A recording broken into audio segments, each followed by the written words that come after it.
31 janvier 2021. Bonjour à tous et merci d'être sur STV. Au moins 53 personnes sont mortes brûlées et 29 autres blessées après l'incendie qui a suivi la collision d'un bus de l'agence Menois et d'une camionnette transportant du carburant frélaté, disaient les officiels. L'accident qui s'est produit sur la falaise de Tchan suscite de nombreuses interrogations. Des interrogations qui jusqu'ici demeurent sans réponse. On en parle dans un instant. Un gap de près de 217 millions de francs CFA décelé dans les comptes de l'opération Survie du MRC. C'est ce qu'on apprend de l'audit commandé par Maurice Kamto sur la gestion des fonds de l'opération Survie Cameroun Survival Initiative. Si l'audit commandé n'a pas pu établir les raisons de cet écart, on retient qu'une enquête plus approfondie vient d'être demandée par les initiateurs de cette opération. Et pour sortir de cette émission, on dira un mot sur cette grogne des enseignants du supérieur au sujet du paiement de la 4e tranche de la prime de recherche. Donc, on parle de tous ces sujets avec vous, Samuel Lemotte. Vous êtes expert comptable, vous êtes également député de la Nation, militant du Rassemblement démocratique du peuple camerounais. Bonjour, Monsieur Motte, et merci d'avoir accepté notre invitation ce dimanche. Merci de là, après une longue absence, notamment sur votre plateau. Merci pour l'invitation qui a été renouvelée. Je voudrais également profiter pour saluer les gens les militants de mon groupe de communication, puisque c'est vrai le dossier à travers sa cellule de communication qui m'a demandé de le présenter ici aujourd'hui. Les communicants du Lion? Oui, les communicants du Lion, communicants du RDPC, c'est comme mais effectivement, le SFENS, c'est un qualificatif qui sied bien au président de la République et au président national du RDPC. Avec vous, on parle de cette initiative de prière pour la paix avec le Jujube lancée par Sa Majesté Sékou. Hier, vous avez votre Jujube? Vous avez fait une prière pour le Cameroun? Ma prière pour le Cameroun, de tout instant, je n'ai pas besoin qu'il y ait une recommandation spécifique qui vienne de quelque part que ce soit. Nous devons prier pour la vie, donc si nous prions pour la vie, nous prions pour notre nation. Et donc, madame la prière, je prie pour vous, je prie également pour le faire tout le temps. Pour moi, je prie également pour l'ensemble des gens qui sont tout autour de ce plateau. Je prie également pour tous les spectateurs. En réalité, nous devons prier à chaque instant pour pouvoir dire qu'il faut que nous sommes dans un pays de paix. Et dans le cadre de l'effectivement de cette recommandation, je crois qu'également c'est cette vision de la paix là qui était attachée à cette recommandation de Majesté Sékou. Ça veut dire une initiative que vous avez saluée? Oui, bien sûr, toutes les initiatives qui prônent la paix, effectivement, doivent être saluées de qu'elles viennent. Et d'ailleurs, il vaut mieux qu'elles viennent, notamment de quelqu'un qui a plutôt d'être là, de temps en temps de contester. Ça nous donne peut-être l'illusion, tout au moins la certitude que de ce que, effectivement, par moment, il peut être gagné par des lieux de lucidité, au point de penser qu'effectivement, qu'au-delà de la bagarre, on peut penser également que pour les vies humaines, on a le droit, on a l'obligation de prôner la paix. Si vous saluez cette initiative, qu'est-ce qui explique justement tous les problèmes qui sont finalement liés à Sa Majesté Sékou? On se souvient que un meeting qui n'a même pas été déclaré, qui n'a même pas été interdit à Bamendjo, alors que Sa Majesté n'a jamais dit qu'il organisait ou qu'il allait recevoir qui que ce soit. Mais déjà fondamentalement, si elle n'est pas déclarée, elle sera interdite. C'est la loi qui le dit. Je veux dire, on interdit quelque chose qui n'existe pas. Non, mais il y avait tout au moins des velléités qui s'annonçaient déjà. Les gens annonçaient qu'ils iraient. À travers les réseaux sociaux qui disaient on va donner main forte pour quelle raison d'ailleurs on ne sait pas très bien. Il n'était pas attaqué, il n'était pas menacé dans son intégrité physique, il ne sait pas pourquoi les gens sont levés. Vous savez. Mais Sa Majesté, vous oubliez de dire également que Sa Majesté a demandé à tout le monde de ne pas venir et de prier plutôt pour le Cameroun le dimanche. Oui, elle ne pas prier, mais là également, je pense que c'est une décision raisonnable qu'il a dû prendre en disant. Je veux dire, qu'est-ce qui justifie dans cette interdiction? Non, c'était même pas une interdiction, c'était tout simplement un rappel qui consiste à dire que même si vous voulez venir manifester votre sympathie pour quelqu'un effectivement qui a tenu un certain nombre de propos, vous devez savoir qu'il y a une règle républicaine qui existe. À partir du moment où cette règle républicaine n'a pas été remplie, nous considérons que vous êtes dans l'illégalité. On n'a même pas besoin de le rappeler. C'est la loi qui est ainsi faite. Vous déclarez d'abord, après maintenant, on vous donne un rien n'a été déclaré, puisque rien n'était censé être organisé. Bon, maintenant, attendez, là encore, la déclaration n'est pas nécessairement formelle.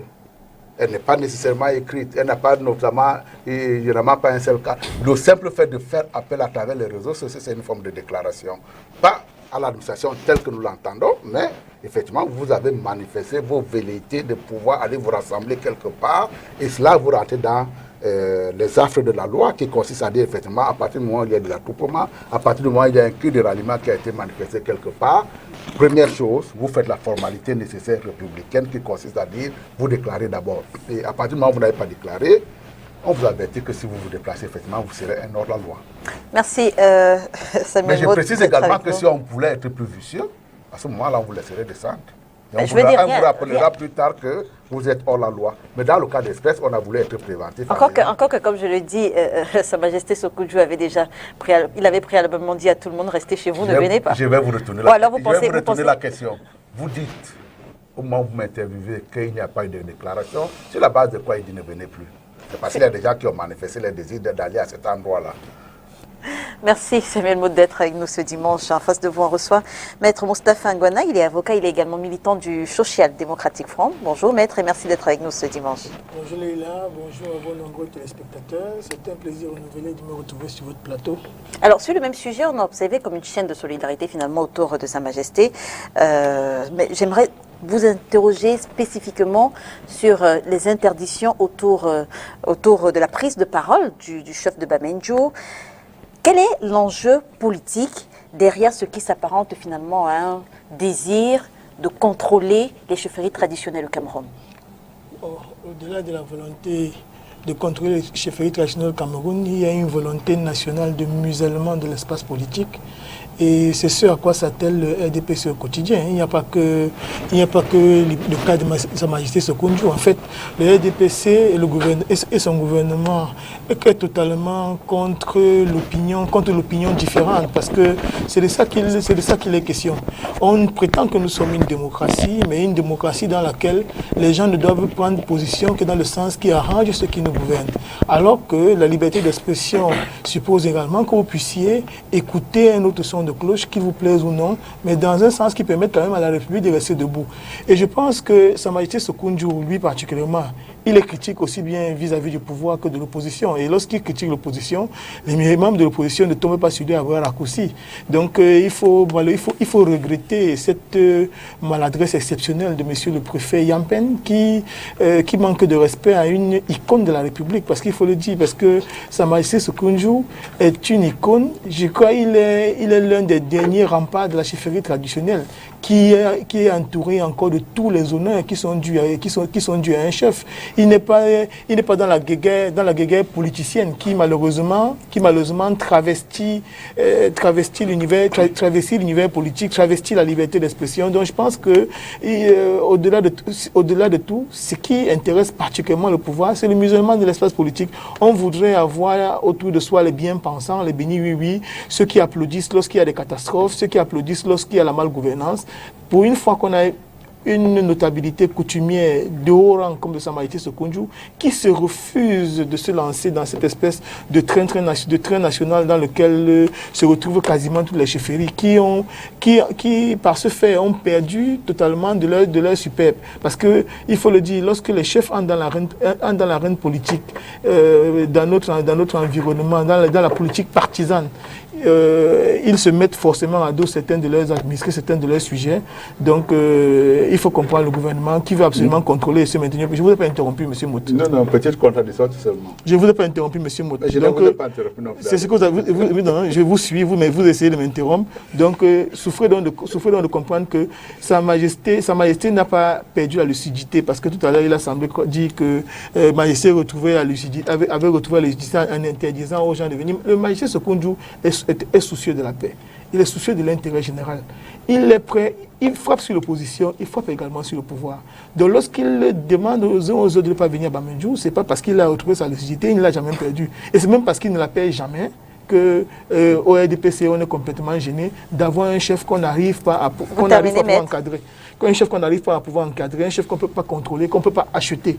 Donc je voudrais dire à Sa Majesté Sokudju, s'il nous regarde, que les populations camerounaises du nord au sud, de l'est à l'ouest, ont pour lui un respect incommensurable et qu'il faut qu'il reste le gardien des valeurs morales qu'il est à ce jour. Merci, et maître. Nous lui en sommes fort aise.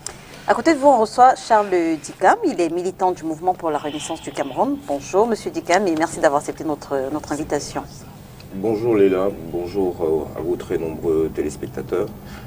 Je vous remercie pour cette invitation, une de plus, et c'est avec un grand plaisir que je me retrouve sur votre plateau. Je dis également bonjour à mes copanélistes.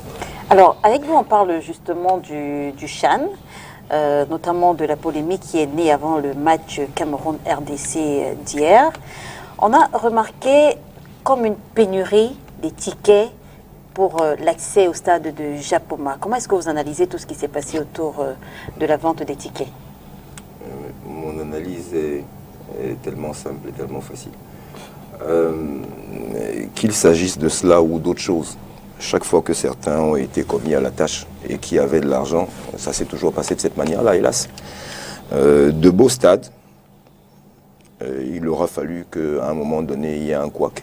Et c'est celui-là, tout simplement. Si on s'en réfère à ce que nous avons lu les uns et les autres sur les plateaux, il y a des personnalités à part qui ont eu droit à des centaines de billets, pendant que les jeunes Camerounais qui voulaient aller supporter les Lions ne pouvaient pas en avoir. C'est dommage. C'est comme l'affaire des tests, hein, c'est la même chose. Rien ne se passe sans scandale ici du moment où la puissance publique est dans le jeu. C'est tout. Vous êtes allé déjà au stade de Japoma? Parce que je vous ai entendu dire de beaux stades.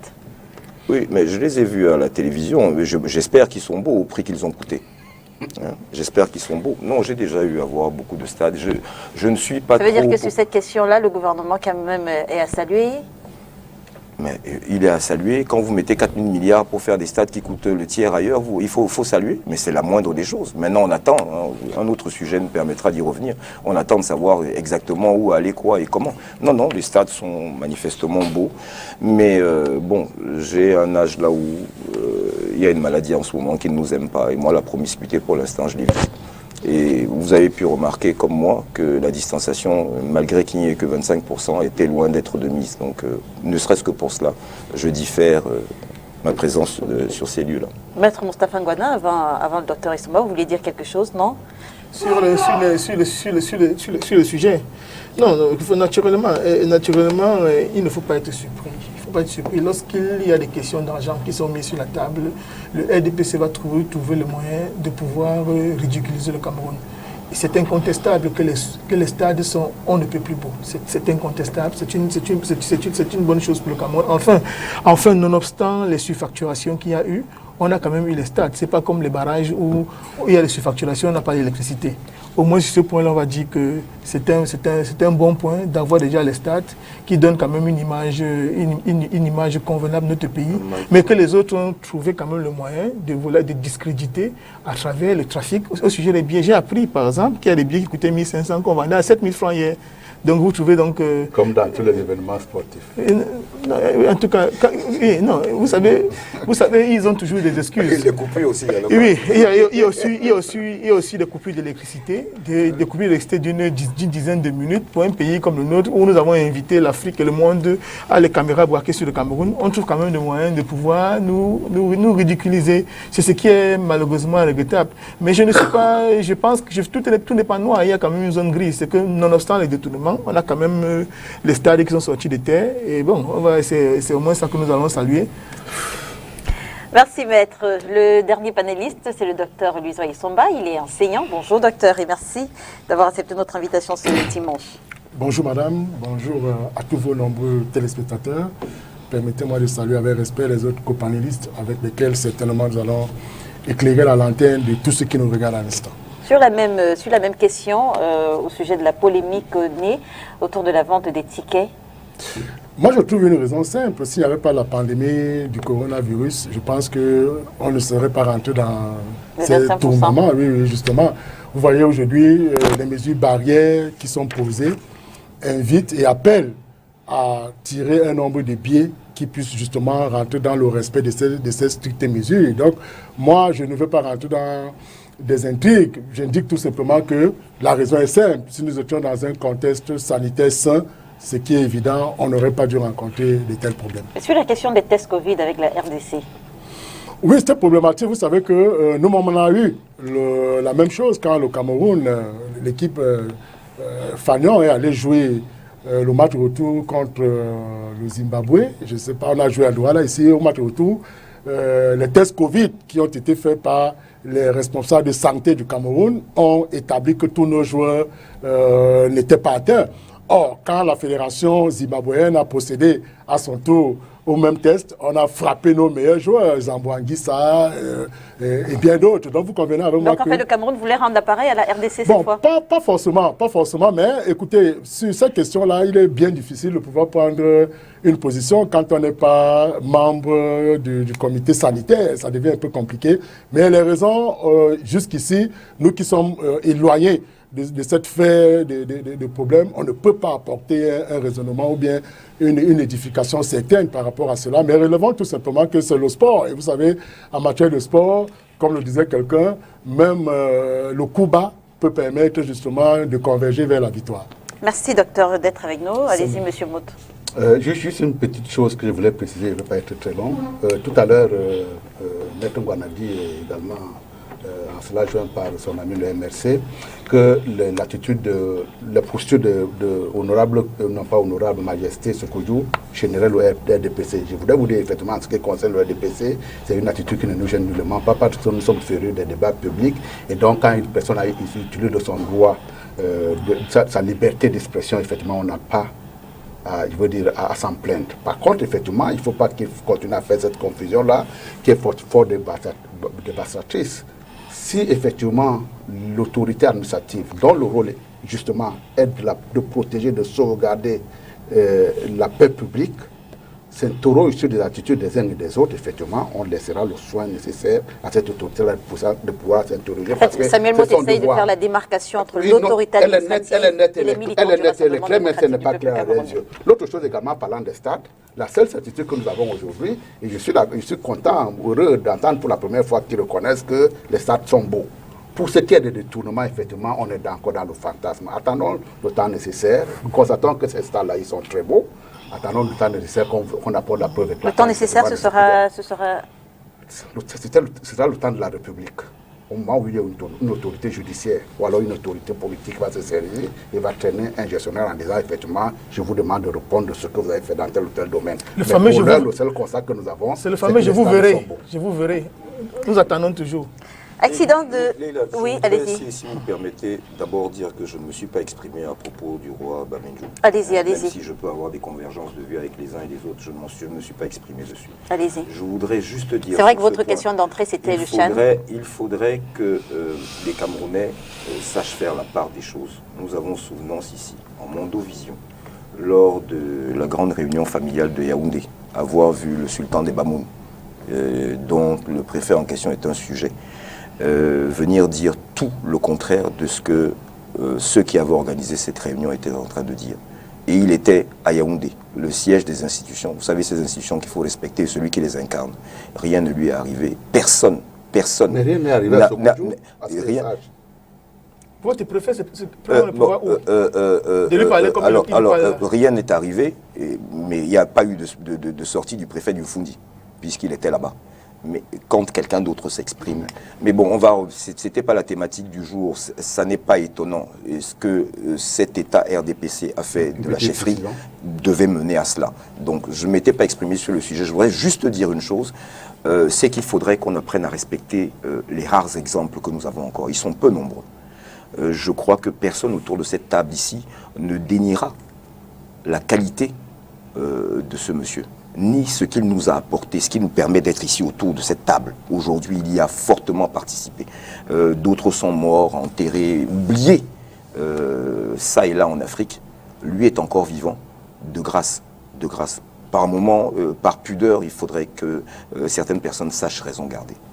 Que ce soit les propos tenus par le sultan à Yaoundé, que ce soit les propos tenus par Majesté Sokoudjou, tout ça rentre dans le cadre de ce que nous appelons la liberté d'expression et personne, aucun des deux n'a été inquiété pour cela.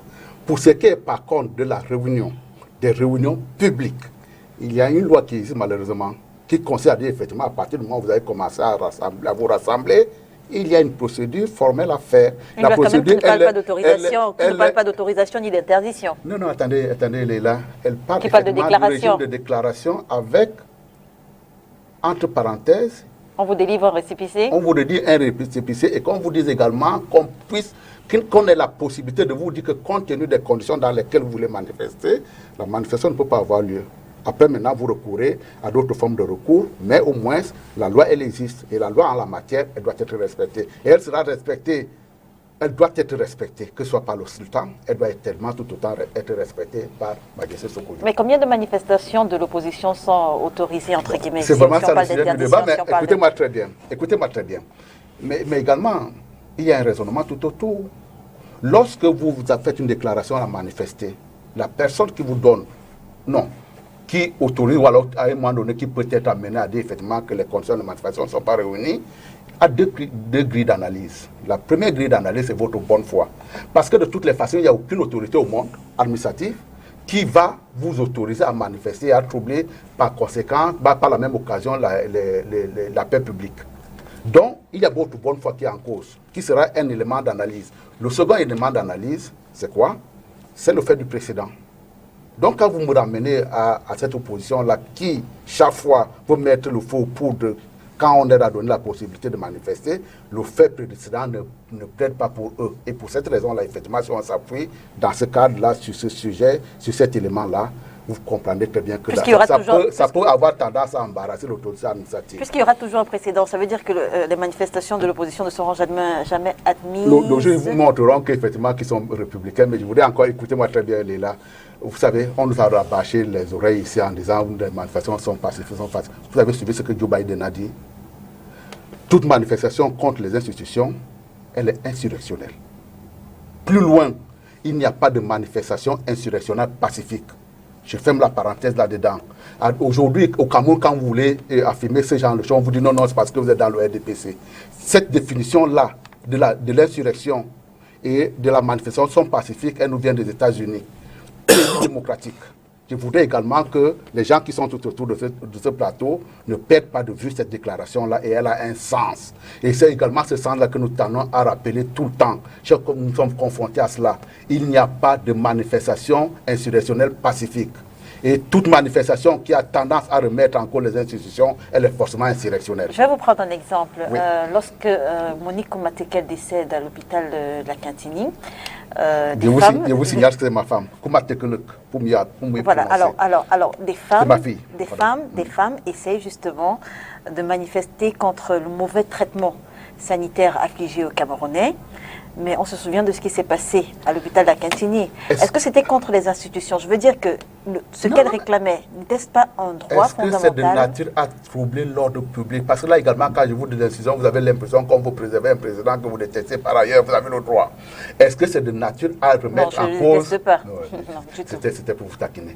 Est-ce que c'est de nature à remettre en cause l'ordre public? Si c'est de nature à remettre en cause l'ordre public, il y a une formalité à remplir. Vous n'avez pas rempli la formalité, effectivement, vous ne serez hors des clous républicains, tout simplement. Merci Samuel Maud. Oui.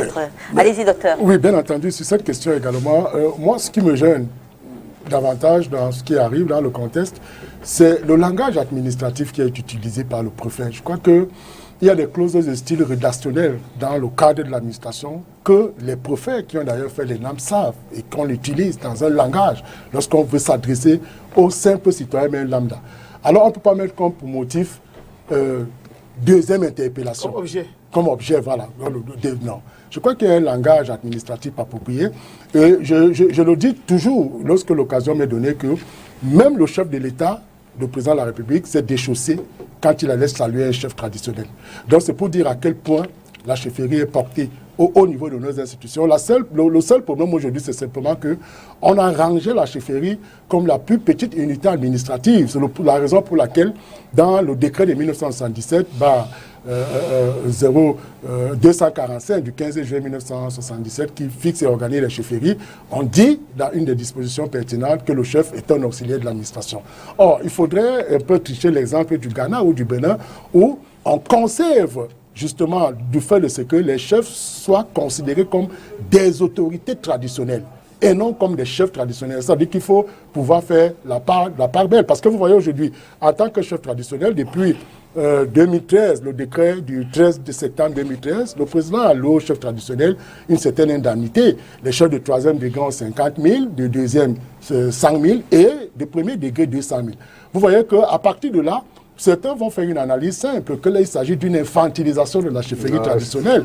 Tout simplement, je dis une analyse simple. Bon, c'est une discussion. Les autres vont estimer que non, c'est infantiliser les chefs qui peuvent vivre au moyen de leurs sujets. C'est-à-dire que les sujets peuvent s'organiser pour que le chef ne se trouve pas dans une situation d'indigence. Donc, voilà autre chose. Et moi, je pense que les chefs sont tenus d'accepter? Mais écoutez, d'où donc il faut une véritable distinction entre le chef traditionnel et l'autorité traditionnelle. Parce que lorsqu'ils sont sous la bannière de chef traditionnel, ils restent conçus sur le modèle des tests, c'est-à-dire qu'ils dépendent de l'État. Je venais de vous prendre un exemple de la prise en charge de l'État des chefs traditionnels. À partir de là, ils sont des véritables auxiliaires de l'administration. Vous avez vu la dernière fois, lors de l'élection pour les conseillers régionaux, et même du président du conseil régional, les chefs sont des candidats. Au-delà, on estimait qu'au départ, c'était juste des électeurs, mais qui peuvent être aussi des candidats. Et il y a eu un acte du président de la République pour accompagner cela, parce que quand le président avait pris l'acte qui allouait une certaine indemnité à ses chefs, vous avez vu comment la polémique a enflé. Non, c'est acheter les consciences, et ainsi de suite. Or, sur ce point-là, le président de la République comblait une insuffisance législative et aussi assurait par là le traitement égalitaire entre les candidats. Donc, on pourrait... Pour sortir, j'ai envie de vous demander quelle est la responsabilité des chefs dans ce que vous appelez leur infantilisation? Non, la première responsabilité des chefs, c'est prévu dans le décret de 77, c'est-à-dire en tant qu'auxiliaire de l'administration, ils procèdent au recouvrement des impôts. Ils assurent, justement, ils accompagnent l'État dans l'encadrement des populations. C'est ce que dispose le texte. Vous voyez, ils recouvrent les impôts, les chefs traditionnels accompagnent l'État dans l'encadrement des populations. Les chefs traditionnels sont même des autorités de police parce que dans leur circonscription des décisions, ils peuvent... Les chefs traditionnels sont infantilisés, c'est ce que vous dites, mais est-ce seulement du fait de l'autorité administrative? Mais bien au-delà de cela, vous voyez, au-delà de cela, je crois que c'est même le roman qui me donnait la réponse. Est-ce qu'eux-mêmes, ils n'ont pas joué un rôle dans ce que vous appelez leur... Écoutez, aujourd'hui, même le décret de 77 ne vous définit pas ce que c'est qu'un chef traditionnel, c'est-à-dire que c'est silencieux sur la question. Alors, on se rend bien compte que le chef traditionnel, c'est donc quoi? À partir de ce que nous vivons. Donc, c'est une autorité d'essence traditionnelle, mais qui est rattachée à un service public de l'État. Parce qu'au regard des missions que le chef traditionnel accomplit, il est désormais un agent public de l'État. Et à partir de là, si vous trouvez dans votre chef aujourd'hui qui rentre dans le jeu politique au même rang que ses sujets, et comme le disait tout à l'heure, handicap, ça veut dire que le chef traditionnel, au-delà de cela, devient aussi un enfant parce que sur le terrain de la politique... Politique et enfant. Oui, écoutez, le premier critère d'un chef traditionnel, c'est sa neutralité. Si le chef traditionnel rentre dans le jeu politique, il perd donc de cette qualité-là. Et c'est ça qu'il est question aujourd'hui. Vous voyez, nous avons des chefs traditionnels qui sont devenus des sénateurs, ils sont des députés, ils sont ci et ci et ci et cela. Écoutez, à partir de là, dès que vous rentrez dans le jeu politique, vous devenez acteur politique comme tous vos sujets et tous les coups sont permis. Et c'est à partir de là qu'eux aussi peuvent perdre. Vous n'aurez plus la parole, c'est même autre. On sort de cette question. Accident, non, vous avez répondu à tout le monde déjà. Accident de Tchang, selon Cameroun Tribune, parution de ce vendredi. Une dame comptée parmi les 29 blessés serait elle aussi décédée, ce qui vendredi portait à 54 le nombre de disparus à la suite de l'accident survenu ce mercredi 27 janvier à Tchang. On va commencer par vous, Charles Dikam. Quel est le regard que vous portez sur cet autre drame routier? Eh bien, mon regard, il sera celui qu'il a déjà été à plusieurs reprises. Et malheureusement, ne serait-ce que ces 2 derniers mois, depuis la fin de l'année dernière, les morts se comptent par centaines. La première des choses qui me choque, c'est à quel point est-ce que le Camerounais est devenu insensible à ce qui arrive à autrui. Nous avons continué de vivre comme si de rien n'était. Passer les RIP sur les réseaux sociaux, à l'image de l'État. Dans l'État que M. Mout prenait en exemple tout à l'heure, on se sera arrêté. Les drapeaux étaient en berne. 54 personnes, 54 citoyens qui n'ont rien demandé d'autre qu'à vivre, à se déplacer paisiblement, sont morts, brûlés vifs. Du fait d'un certain nombre de manquements, mais nous y reviendrons probablement. Cette camionnette ou quoi qui transportait du carburant, quelle que soit la provenance du carburant, n'était pas adaptée à dépasser. Vous savez que c'est la région de l'Ouest qui a le plus de barrages de police et de barrages où ils perçoivent l'argent dont on ne sait pas ce qu'ils font. Hein? Bon, tous ces gens-là ont vu ce camion passer, ont perçu très certainement. On a été mis au courant de ce qu'ils étaient même accompagnés. Par un douanier et un policier ici, il me semble, en tout cas. Donc, des gens aussi qu'on paye avec nos impôts pour faire du trafic en dehors pendant ou en dehors de leurs heures de service. Donc, moi, je dis une chose, c'est qu'il faut... Il y a des symboles. Partons du postulat que M. Biya Paul est le président de tous les Camerounais. Depuis bientôt 40 ans, ce monsieur a assisté qu'à des deuils qui le concernent lui seul. 4 si je ne m'abuse. Son frère, sa mère, son neveu et sa belle-mère. Mais quand vous voyez qu'il nous arrive des catastrophes comme celle-là, et ce n'est pas la seule, qui soit arrivée depuis son magistère, mais il n'est pas là. Il n'est pas là. Alors, à défaut de pouvoir se déplacer comme ça se fait partout ailleurs, le même jour, aller voir ses compatriotes, ce monsieur-là, je rappelle encore aux plus jeunes d'entre nous, qu'il a fait le tour des 10 provinces du Cameroun quand il est arrivé, adulé partout, y compris par ma modeste personne, tellement on avait foi. Il est revenu quand? Dernière fois qu'il s'est déplacé pour aller au nord, 7 minutes, il est rentré. Quand il vient à Douala, il y a les chars en haut là-bas, personne ne le voit, pas ses camarades. Et c'est une fois tous les 10 ans. Je dis, ce manque d'humanité est d'abord la marque du régime en place et de celui qui l'incarne. Et ça, c'est très grave. C'est très, très, très grave. Nous avons perdu 54 personnes de manière horrible. J'ai lu des récits selon lesquels il y avait des gens qui se rendaient, une famille qui se rendait à un deuil d'un des leurs ou d'un de leurs enfants, eux-mêmes sont morts. Je veux dire, ça laisse des traces indélébiles dans un certain nombre de familles. Alors qu'à aucun moment, cet État qui sait s'organiser par ailleurs, surtout quand il faut réprimer, n'est pensé qu'il faille faire autre chose que des déclarations, faire autre chose que de donner 3-4 sacs de riz qu'on va aller distribuer. Ce n'est pas de ça qu'il est question. Il est question que ces familles-là se sentent aimées, entourées de tous leurs concitoyens. Et de ce côté-là, comme d'habitude, le geste fort n'a pas eu lieu. Maître, quel est le commentaire que ce drame vous inspire avant Samuel Motte? Vous savez, je ne peux pas faire autrement. Allez-y, allez-y. Je voudrais faire mien. Je voudrais faire mien les propos de M. Ndikam au sujet de l'inhumanité, de l'insensibilité qui transpire de l'attitude de ceux qui nous gouvernent. Parce que j'ai en mémoire une image. Il y a un jeune Français d'origine africaine, Théo, pendant le règne du président Hollande, qui avait fait l'objet de violences policières. Je dis de simples violences policières. Le président de la République est allé à son chevet. Le président tchadien est venu ici au Cameroun. C'est lui qui est allé rendre visite à nos militaires qui étaient blessés. J'ai dit le président tchadien. Mais le nôtre, quel que soit Ngabou, Koumba, Boko Haram, je ne sais pas, ça dit qu'il est complètement lointain, il n'est pas du tout concerné par par les réalités, par les difficultés que rencontrent les Camerounais au quotidien. Je suis également navré et ahuri même par les mesures qui se pointent à l'horizon. Quand on vous dit qu'on veut interdire les voyages de nuit, on aurait été à Douala, on aurait été partout au Cameroun, qu'on aurait pu avoir un accident pareil. Les gens estiment que l'éclairage public est une faveur faite aux Camerounais. J'ai été dans des petits pays, en tout cas en termes d'importance économique qui ne valent pas le Cameroun. Vous allez ici en Guinée équatoriale, vous avez l'éclairage public carrément partout. Je suis sûr que, parce que les gens disent qu'il y a le brouillard sur la falaise. Il y a le brouillard, et comme il y a le brouillard, on devrait plutôt empêcher aux uns aux autres de voyager. Non. On est toujours en train de mettre des pansements sur les jambes de bois. On met des pansements sur les jambes de bois, on ne veut pas adresser les véritables problèmes. Nous n'avons pas d'éclairage public. Pourquoi? Lorsque nous payons l'impôt, il est enseignant d'université. On définit l'impôt comme une prestation pécuniaire requise des particuliers par voie d'autorité en vue de couvrir les dépenses publiques. Les dépenses publiques, c'est également l'entretien de nos routes. Et l'État lui-même est conscient de sa défaillance.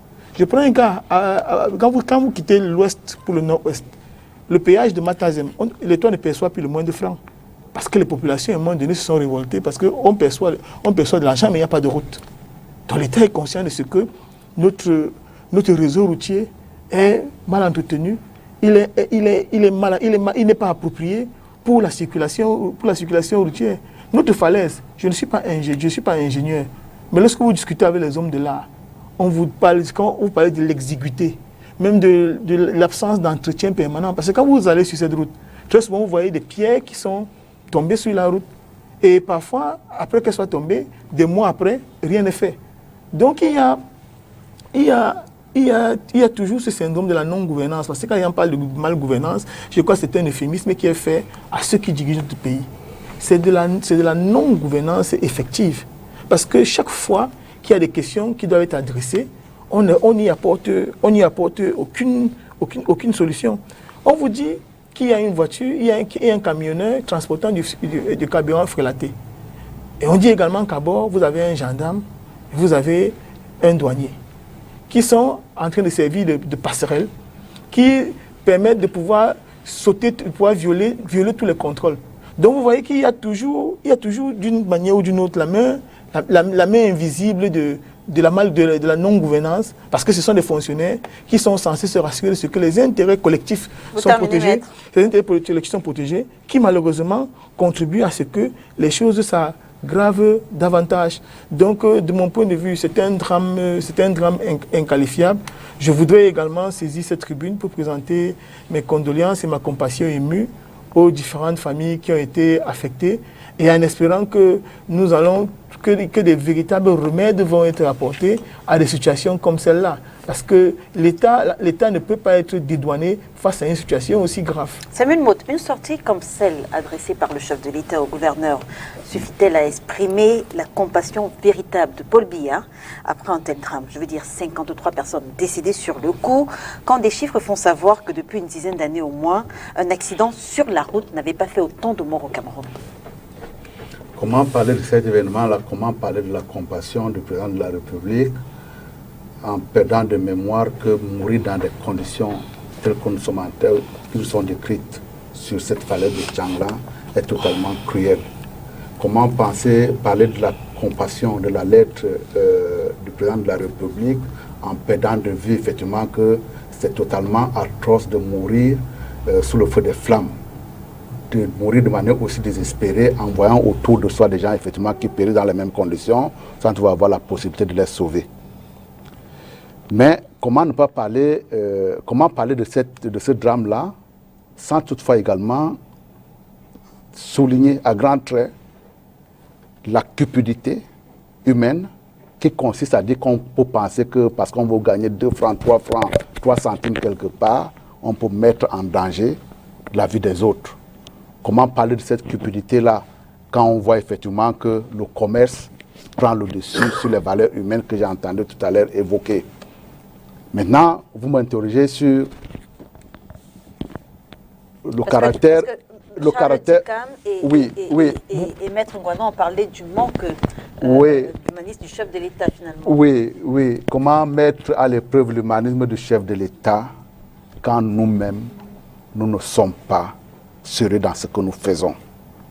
Quand on dit effectivement à quelqu'un que c'est très dangereux de transporter du carburant dans ces conditions-là, on n'a pas besoin d'avoir un policier derrière soi pour pouvoir dire effectivement que le faisant, au-delà du fait peut-être qu'il pourrait être sanctionné, je mets en péril la vie des autres. Vous avez parlé de sensibilisation. Là, vous parlez de la sensibilisation de l'État, mais qu'est-ce qui en est les sanctions? Attendez. Mais en même temps, nous ne serons pas si réducteurs que cela. Que de penser qu'effectivement, quand je parle de cette cupidité-là, le simple fait que le chef de l'État ait mis pied à l'endroit du drame, ça va contribuer à nous sensibiliser davantage ou à nous discipliner davantage.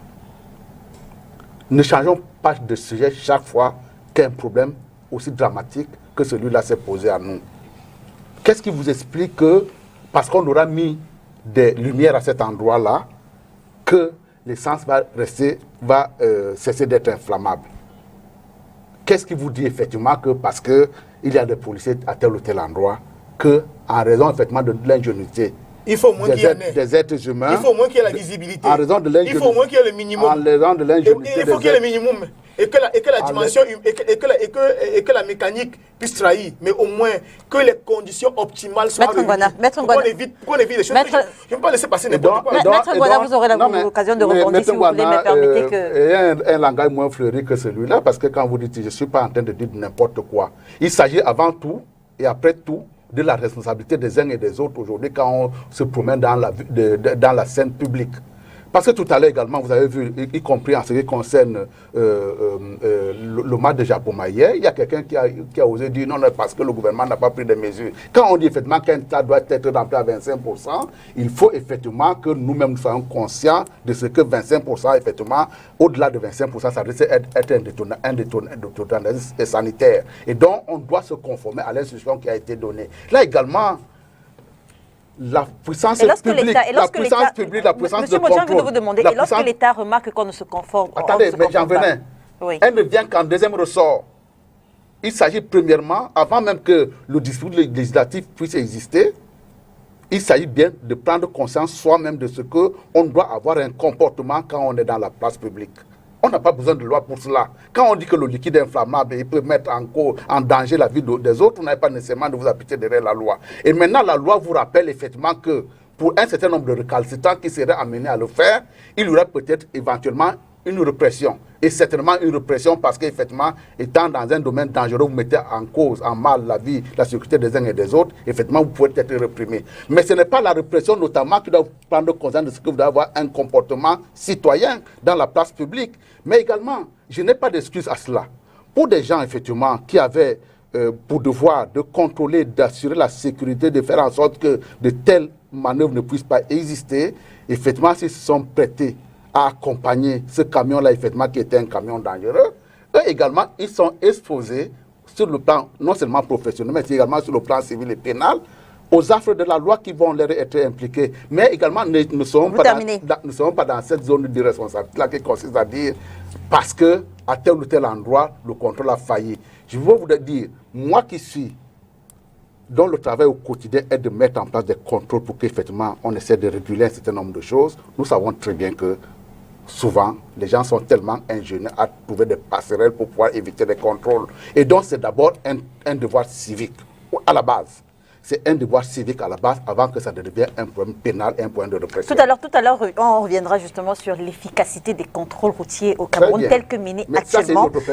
On reviendra. Docteur, Samuel Motte parlait tout à l'heure de la possibilité de sauver ces personnes lors de cet accident. Est-ce que vous faites partie de ces gens qui, depuis la survenue du drame de Tchan, décrit l'absence d'une unité de sapeurs-pompiers dans cette ville?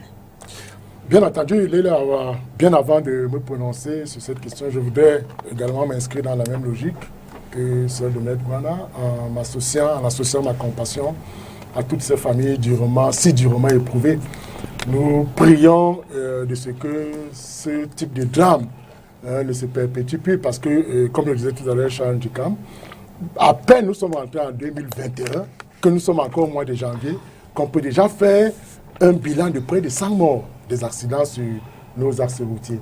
Et je crois que le problème aujourd'hui, Léla, c'est forcément celui de notre réseau routier. Là, je rejoins Maître, parce que quand vous regardez cette route sur la falaise, il y a d'abord qu'elle frappe par son exiguïté.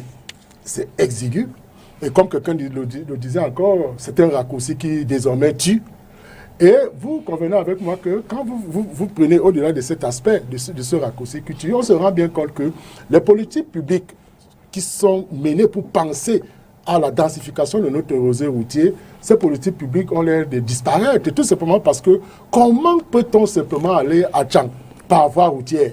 Vous voyez qu'on pouvait penser à une autre voie, même ferroviaire, vous voyez, par voie de train, que cela nous éviterait de telles choses. Parce que c'est aussi le flux important de transport par la voie routière qui peut aussi... Il arrive aussi au train de se retourner. Cela, oui, mais le train peut se retourner, mais qu'il faudrait diversifier les voies d'accès interurbains. Parce que quand vous regardez cela, l'évocation, par exemple, on vous dit le brouillard, mais c'est des choses qui peuvent être réglées par la luminosité publique.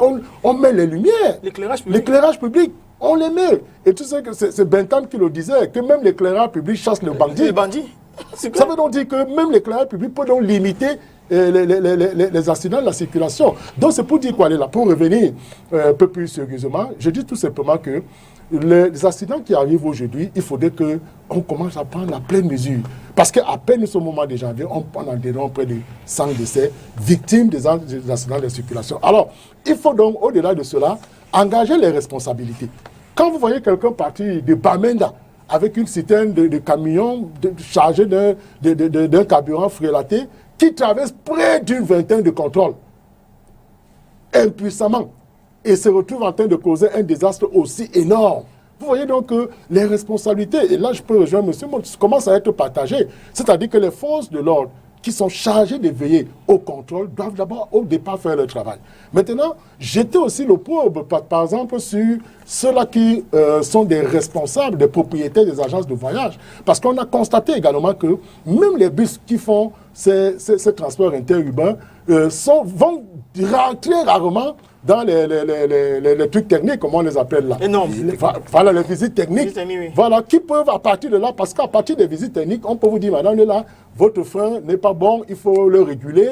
Voilà, il y a telle chose qui ne va pas. Donc, ces voitures-là ne vont pas là-bas et exposent la vie des Camerounais. Vous voyez également les transporteurs. On vous dit, le bus est parti avec 50, je crois que c'est 50 personnes. 53 personnes. 70 personnes, logiquement. Oui, mais il y en a eu des débordements. Ils ont pris des gens en route. Voilà, ils ont pris des gens en route. Le bus est parti avec 35 personnes. 35 personnes, oui. C'est parti avec 35 personnes, mais regardez le nombre qui subit. Donc cela veut dire qu'en cours de route, le chauffeur a mis énormément de personnes au départ initial. Donc c'est pour dire là que les responsabilités sont partagées, mais je pense également qu'il faudrait davantage mettre l'accent, c'est sur la densification des réseaux. C'est-à-dire qu'on peut ouvrir le réseau ferroviaire, le réseau routier. Pourquoi même pas le réseau aérien? Pourquoi même pas le réseau aérien? Donc, ce sont des éléments pour lesquels il faudrait y réfléchir. Je fais seulement remarquer, docteur, que ça, on n'est pas en face d'un accident banal. Cet accident-là fait couler beaucoup d'encre aujourd'hui parce qu'il y a mort d'hommes dans des conditions que nous connaissons. Donc, vraiment, quand vous ramenez ça à des histoires d'infrastructure, effectivement, c'est j'aimerais qu'on revienne. C'est la liberté de parole aussi. C'est aussi bien sûr l'infrastructure. Mais c'est l'infrastructure. C'est l'infrastructure, bien sûr. Mais non, c'est l'infrastructure. Même sur l'autoroute, transporter dans ces conditions-là, un liquide restera toujours inflammable. Sauf qu'on a envie de vous demander comment ça se fait qu'un liquide transporté dans ces conditions-là réussisse à traverser autant de contrôles routiers. Mais j'ai répondu à ça. Bon. Les gens qui ont laissé transporter, mais ce que je voulais également vous faire remarquer, Léla, le contrôle, effectivement, n'a pas pour vocation à enrayer toutes les velléités, je veux dire, de compromettre le système. Vous allez mettre des contrôles, il y aura toujours des gens ingénieux pour pouvoir trouver des mailles. Et donc, il faut renouveler. Donc, effectivement, vous n'aurez jamais une sécurité à 100% en vous fiant sur un contrôle quelque part que vous aurez mis. Mais également, le système sera peut-être fiable, tendra vers une situation de fiabilité parce que également, chacun jouera son rôle. Et il y a d'abord un devoir civique. Quel est le rôle des contrôles routiers? À quoi servent les contrôles routiers? Il y a d'abord un devoir civique à la base qui consiste à dire qu'on doit avoir un comportement quand on est sur une route. Mais également, c'est aussi un devoir civique que de dire, effectivement, à partir du moment où on vous a confié une mission de contrôle, vous devez le faire au-delà même des conséquences pénales que vous pouvez être à mesure à subir. Et donc, c'est un problème civique au départ. Maintenant, ne ramenons pas nécessairement, effectivement, des infractions pour ce deuxième tour de table, je choisis de commencer avec vous. Oui. Quelle est l'importance? À quoi servent? Quel est le rôle des contrôles routiers sur nos axes? Quel est le rôle des contrôles routiers? Est-ce que dans mon propos, vous avez eu l'impression qu'il y avait tendance à couvrir des gens qui je pose des questions. Non, ils doivent faire leur travail de telle manière à faire... C'est quoi leur travail, justement, les contrôles routiers? À contrôler et à réprimer. Mais il arrivera de temps en temps, c'est le sens de mon propos, que malgré la répression, malgré un travail excellent, vous trouvez toujours quelqu'un qui sortira du maille de filet, parce que qui sortira du maille de filet parce qu'effectivement, l'ingéniosité consiste effectivement à pouvoir trouver des solutions pour pouvoir faire autrement ce que prévoit la loi. Les contrôles routiers tels que menés au Cameroun, ils privilégient quoi? La réglementation ou le recouvrement? Il me semble que je suis un citoyen camerounais. Et donc, effectivement, quand on commence à faire des choses qui sont contre la loi, on peut les faire également contre moi. On n'est pas là pour tolérer l'incivisme. On n'est pas là pour encenser l'incivisme. Mais quand je vous parle d'incivisme, l'incivisme est là d'abord du devoir du citoyen et également un policier qui est sur la route, c'est un citoyen. Au-delà de la profession qui est la sienne, qui consiste à dire effectivement, on essaie de contrôler parce que la loi nous oblige à contrôler, il doit se dire effectivement, dans le cadre de ce que je fais, si je faillis à ma mission, il peut y avoir des conséquences qui sont telles que on ne peut pas faire en sorte que la... Charles Dikam, qu'est-ce qui explique la non-pertinence des contrôles routiers au Cameroun? Je vais déjà rebondir. Le professeur tout à l'heure a évoqué plusieurs pans. Il a parlé des chemins de fer, faillite fermée. Il a parlé de la voie aérienne, faillite fermée. Pas encore. Je veux dire qu'on a encore il y a encore un avion loué, c'est ça. Okay. Après avoir une flotte d'une Est-ce que ça a un rapport avec la catastrophe? Non, le rapport, Monsieur Mot, est le suivant.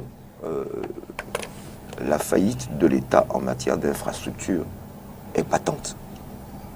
En matière de toute infrastructure est patente. Le citoyen n'a pas le choix entre ces trois modes de transport. Il n'a pas le choix. Il est condamné à aller mourir sur les routes. C'est de cela qu'il s'agit. Nous avons perdu des centaines de nos citoyens à Ezeka. Bon, on va même y revenir tout à l'heure, parce qu'on va parler aussi de quelque chose là où il faut le bilan, le compte rendu. Rendre compte à celui qui t'a mandaté. Qu'est-ce qu'il en est devenu? Qu'est-ce que c'est devenu? Rien du tout. Et depuis lors, il n'y a plus de chemin de fer. Il n'y a plus de chemin de fer. Il y avait au moins ça. Moi, je me souviens, quand on était petit, on appelait ça Banga Kumba. On traversait le pont ici, il y avait un poste de péage à l'entrée de l'ancien pont. Il n'y a plus. Donc, ça, que le Camerounais soit devenu indiscipliné, le citoyen qui vit à Douala, comme moi, ne peut pas le nier. Mais qu'est-ce qui a fait le lit de ça? Pourquoi moi, avant, rien que de penser que je vais contourner, je me giflais tout seul? C'est-à-dire qu'il ne fallait même pas... Moi-même, je m'auto-censurais. Il faut bien qu'on arrive à poser ce constat, qu'il y a eu une situation qui a fait en sorte que le Camerounais n'a plus peur de rien. Il n'a plus peur de rien. Nous vivons à Douala, tous autant que nous sommes ici. Mais nous sommes victimes de quoi? Les motos n'ont pas commencé à 3000. Il y en a eu une, plus deux, plus trois, puis quatre. Les trottoirs occupés. Est-ce que vous dédouanez complètement les citoyens dans ce qui se passe? Je veux dire que l'État a sa part de responsabilité, mais qu'est-ce qu'il en est des citoyens également? Le citoyen qu'un des camarades de M. Mot a dit qu'il pouvait vivre avec 36 000 ne peut pas vivre avec 36 000. Donc s'il voit une faille qui lui permet d'avoir 50 000 pour vivre comme eux, il va s'engouffrer. C'est la misère. Cette misère, elle est là, elle est patente. Le citoyen a sa part. Mais je veux dire, pourquoi? Moi, je m'interroge. Pourquoi est-ce qu'avant, le citoyen était citoyen et qu'aujourd'hui, il l'est de moins en moins? C'est le contexte qui favorise cela. C'est le contexte qui favorise cela. C'est le contexte qui s'y prête. Quand on trouve des autorités qui se mêlent de tout, qui touchent de tout. Regardez, on ne peut plus marcher sur un trottoir. Le super maire, là, il est là depuis un an. Il va faire quoi? Mais mon cher, ils font passer des gens qui prennent 100, 200, 100, 200. Alors, moi, je dois être sur le trottoir. Je suis sur la route. La moto qui doit être au bord de la route est au milieu. Tout ça sur une chaussée qui est inexistante. Donc, vraiment, il faut que chacun prenne sa part. Tous ces citoyens-là ont confié à un autre, accompagné de ses collaborateurs, la gestion de la cité. À 72, c'était 71-72%. Voilà. Faillite. Sur la pertinence des contrôles routiers, Maître Moustapha Ngona. Voyez-vous, les contrôles routiers ont pour but de rappeler aux uns et aux autres le respect de la réglementation, de sanctionner, de dissuader, de rappeler à l'ordre. C'est une espèce de bâton muni d'un sifflet. On vous dit, le gendarme, comme on dit, la peur du gendarme est le commencement de la sagesse. C'est ce qu'on dit. Donc lorsqu'ils sont sur la route, c'est pour rappeler aux uns aux autres qu'il y a une réglementation, qu'elle doit être respectée et qu'ils sont disponibles à imposer le respect de la dite réglementation et à sanctionner le cas échéant. Malheureusement, vous constatez avec moi que les contrôles routiers se sont transformés malheureusement en postes de péage. Qui paye? Se sont transformés en postes de péage où les citoyens, mal appris ou bien habités par une volonté absolue d'enrichissement illicite se fraient avec nos forces de l'ordre, pour pouvoir transgresser les normes. Très bien. Je ne suis pas de ceux-là qui pensent que tout est noir. Il y a une zone grise. chacun a sa part de responsabilité. Le citoyen a certainement la sienne. Parce que ceux qui décident même de faire entrer du carburant frélaté au Cameroun ont une responsabilité, ont une part importante dans la survenue de cet accident-là. Mais seulement, lorsque nous faisons notre contrat social, lorsque nous acceptons d'être une société, nous déléguons une partie des pouvoirs qui sont les nôtres entre les mains d'un individu ou bien d'un certain nombre de personnes comme M. Motte. Comme M. Motte qui est censé être, comme M. Motte qui est aujourd'hui législateur. Alors lorsque nous leur conférons ces pouvoirs-là, c'est pour qu'ils puissent organiser la société, fixer les règles, fixer le cap, que chacun d'entre nous doit respecter, normes dans lesquelles nous devons pouvoir évoluer pour que notre société puisse avoir un développement harmonieux. Mais malheureusement, il faut qu'on le dise, les contrôles ont perdu de leur essence. Et chacun le sait. Et c'est une histoire dans laquelle même les autorités parfois supérieures envoient leurs éléments sur la route parce qu'ils attendent de pouvoir bénéficier, avoir des rétrocommissions, je ne sais pas trop, de partager avec eux le fruit de l'illégalité. Et c'est connu de tous. Quand on reproche à notre pays d'être particulièrement corrompu et autres, un des visages les plus hideux, c'est vrai, il y a la justice, mais il y a également les autorités policières qui sont sur la route, qui le font au vu et au su de tout le monde, et qui se permettent même parfois de le faire même avec des étrangers, et renvoient de notre pays une image des plus déplorables. Et tout ça fait toujours partie de ce que j'ai qualifié de non-gouvernance. Donc on devrait faire les choses différemment. Vous terminez, maître. Absolument, je termine pour dire que le principal responsable, c'est l'État. C'est l'État qui faillit dans sa mission de régulation de notre société, régulation de nos comportements. Et ça crée une espèce de no man's land où chacun se croit le pouvoir de faire ce qu'il veut. Lorsque vous arrivez par exemple à Douala, il y a des contrôles de police. Vous arrivez à 2 églises, par exemple, je prends un exemple que nous connaissons tous. Il y a la police, mais aucun motocycliste s'arrête au feu. C'est-à-dire que l'État, il y a une espèce, nous sommes dans une espèce de démocrature où l'État est devenu complètement inexistant. C'est pourquoi je vous dis qu'on parle de non-gouvernance, où la police parfois fait objet de décoration. Des décorations même lorsqu'elle ne prend pas l'argent. Je le dis, pas pour dire que tous les policiers sont mauvais, mais pour dire qu'il faudrait que l'État reprenne les choses véritablement en main. L'État doit reprendre les choses en main parce qu'on ne peut pas accepter que les gens commettent des infractions au vu et au su de la police ou bien avec la complicité de la police. Et le dire, ce n'est pas leur gagner le pouvoir qui est le leur. Docteur Issomba, on a eu une pléthore de communiqués à la suite de ce drame. On a eu une communication de la commune de Tchang, on a eu une communication du gouverneur, on a eu une communication du ministre des Transports.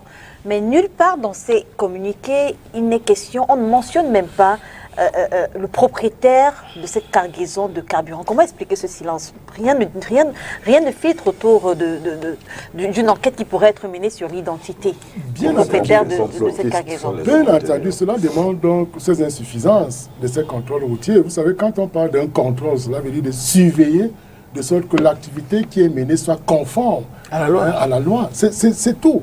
C'est-à-dire que quand vous voyez déjà une camionnette transportant un carburant et que la camionnette n'est pas habilitée à procéder à un tel transport et qu'on laisse une camionnette comme telle traverser des villes et des villes sans pour autant qu'il y ait une sanction, ça veut tout dire. À partir de là, on se rend bien compte que, écoutez, le secteur aujourd'hui du transport est miné donc par ce que M. Douala disait tout à l'heure, c'est-à-dire qu'en effet, on ne procède plus au contrôle qui aboutit, qui est assorti d'une sanction. C'est-à-dire qu'au cas où vous n'avez pas respecté toutes les prescriptions légales établies.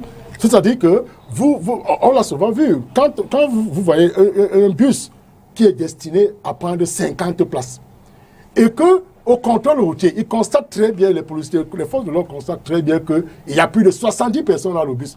Qu'est-ce qui se fait?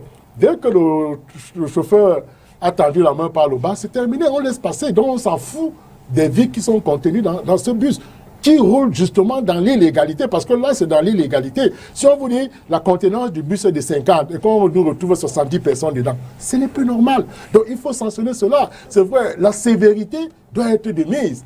La rigorosité doit être démise. Et alors, quand on laisse cela et on perd 53 personnes comme c'est le cas aujourd'hui, vous voyez que nous allons tergiverser, nous allons aller pour commencer à tirer sur l'État, tirer sur tel, tirer sur tel. Or, si au préalable, initialement, toutes ces mesures de sanctions avaient été prises, on n'en tomberait pas là. Vous voyez que voilà le chauffeur d'une camionnette qui est pratiquement inidentifiable. On n'arrive pas à l'identifier. Pourtant, il a traversé plusieurs contrôles. Donc, ça veut dire tout simplement là que le lacisme qui est opéré sur le terrain ne peut que déboucher sur des actes pareils regrettables. On va rester là à pleurnicher et à envoyer des mots de tristesse, de condolence. Ça ne changera rien tant que tout n'est pas pris à bras le corps. Alors, Samuel Motte, le ministre des Transports, a annoncé une enquête à la suite de ce drame. S'il la veut sérieuse, par où devrait-il commencer? Je veux dire, quelles sont les institutions dont la responsabilité est engagée dans ce drame? Je ne suis pas sûr que dans le cadre d'une activité qui est celle-là, qui consiste effectivement à savoir la vérité, on va essayer de se construire le champ. On va regarder dans tous les sens. Dans tous les sens, c'est qui? Non, dans tous les pans des gens, des différents acteurs qui ont été impliqués dans un accident comme celui-là. C'est-à-dire la gendarmerie, la douane. La douane, la gendarmerie, la douane, le conducteur de camion en question, le conducteur de bus, quel est le responsabilité des uns et des autres. On ne va pas commencer à dire, on ne va pas regarder tel ou tel domaine. Mais également, ce que je voudrais dire tout à l'heure, vous savez très bien, quand je m'exprime devant vous face à des questions que vous me posez, je ne revêt pas nécessairement l'étiquette du RDPC. Je suis avant tout un citoyen, même si je suis militant du RDPC par ailleurs.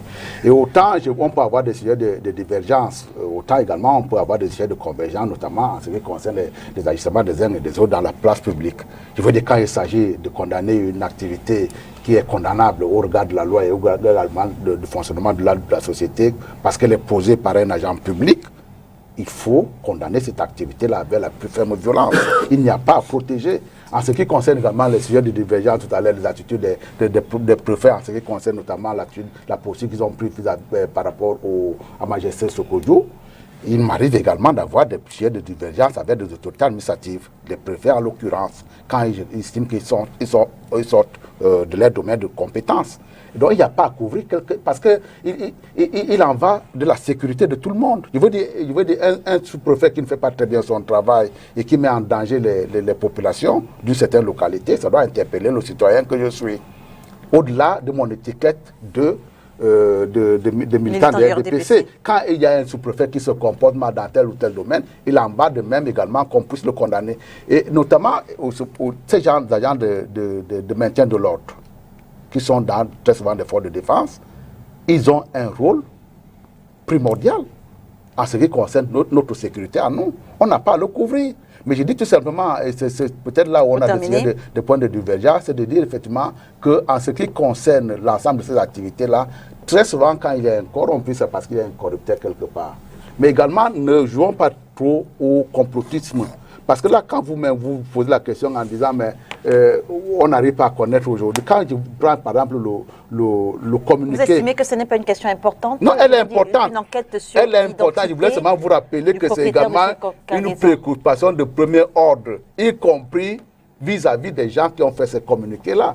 Celui que j'ai sous mes yeux, ce jour, aux environs de 3h30, vous voyez la précision, un camion de marque Mercedes immatriculé. Attendez. Le communiqué du gouverneur, je peux aussi vous dire que le communiqué du gouverneur parlait de 5h30. Je veux dire, quand vous dites très précision. Bon, tout au moins, on essaie d'être précis. Par rapport à l'information du moment, est-ce que c'est une information vraie? Est-ce qu'elle colle avec la réalité? Ça, c'est un problème. Mais au moins, on essaie d'être précis. Mais tout simplement, cette précision nous amène également à dire que c'est un camion de marque Mercedes immatriculé sous un numéro qui a été communiqué. Mais quelque part plus loin, on ajoute propriétaire et conducteur inconnu. Ça veut dire que la personne qui fait ce communiqué-là, il sait qu'à un moment donné, pour pouvoir faire la lumière sur un accident comme celui-là, c'est une information qui est capitale. Donc on a à la recherche. Ne dites pas que pourquoi on n'a pas encore trouvé. En l'état actuel de la procédure, on n'était pas au courant d'un certain nombre d'informations on va les chercher pour pouvoir faire la lumière. Alors, le 6 mai, Charles Dicam, le 6 mai 2019, la Commission économique des Nations Unies pour l'Afrique révèle que l'Ouganda et le Cameroun sont parmi les pays africains qui enregistrent le plus de morts à la suite des accidents de la route.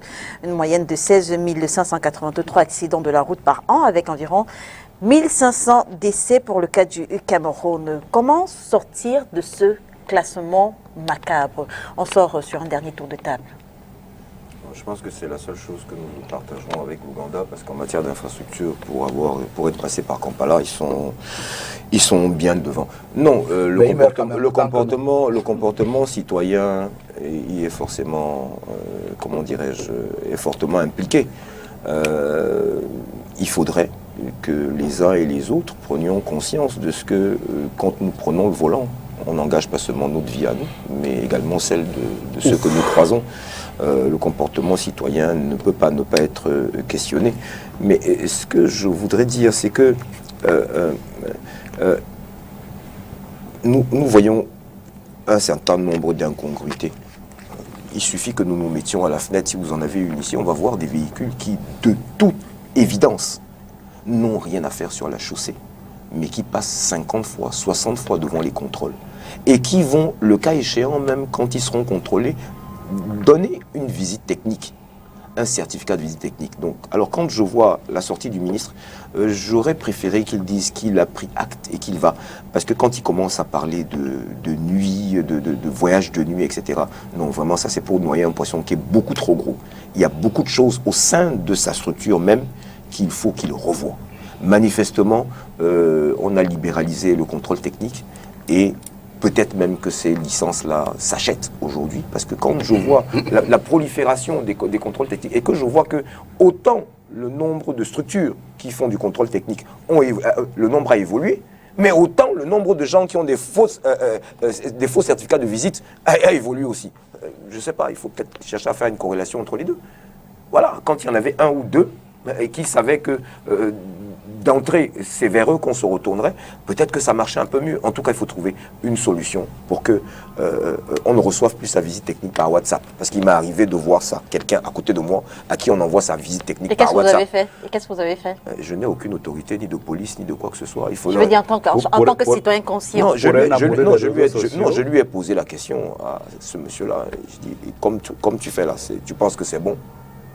Et ça s'arrête là, puisque vous savez, le citoyen camerounais d'aujourd'hui, de 2021, les gens qui sont nés dans les 35 dernières années là, ils sont un peu... Dénoncer. Il faut éviter... Mon cher frère, dénoncer. Je fais, mais comme ils ont une aptitude à la violence qui, par moment, il vaut mieux peut-être, oui, ici sur le plateau, je vais dénoncer. La sensibilisation que vous avez faite, vous vous êtes arrêté à ce niveau-là. Tu penses que c'est juste... Non, à lui faire comprendre que ça lui a peut-être évité d'aller passer 1 heure ou 2, pour faire ça, mais qu'il ne connaît pas l'état réel de son véhicule. Et que probablement Pourquoi il le connaît. Pourquoi on n'est pas pensé à le dénoncer, je veux dire?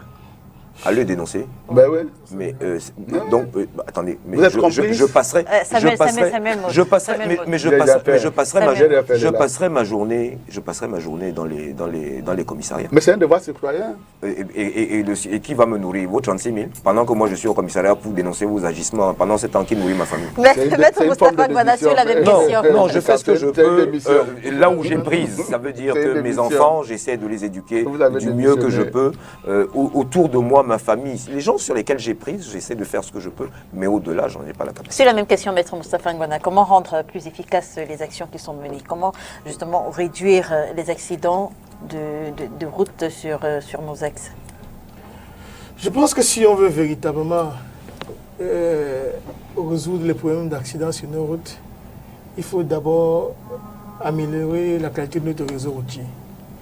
Il faut améliorer la qualité de notre réseau routier parce que la plupart des accidents se trouvent très souvent dans des endroits où la route est sujette à question. Parce que même la falaise de Tchang, il y a rappelé tout à l'heure, l'ancien université l'a rappelé, et on ne peut plus exigu. Et il faut dire que c'est quand même une route qui est particulièrement sollicitée parce qu'elle permet quand même de relier 2 régions. Parce que la région de l'Ouest à la région du littoral et même du Nord-Ouest. Donc je pense que nous avons besoin d'un réseau routier de meilleure qualité parce que quand c'est exigu, on a facilement des collisions. Et quand il y a des collisions, très souvent, les accidents sont encore plus mortels. Et il faudrait également que tous les acteurs de la chaîne d'utilisation de la route fassent le travail qui est le leur. Tout à l'heure, M. Ndjikama parlait du certificat de visite technique.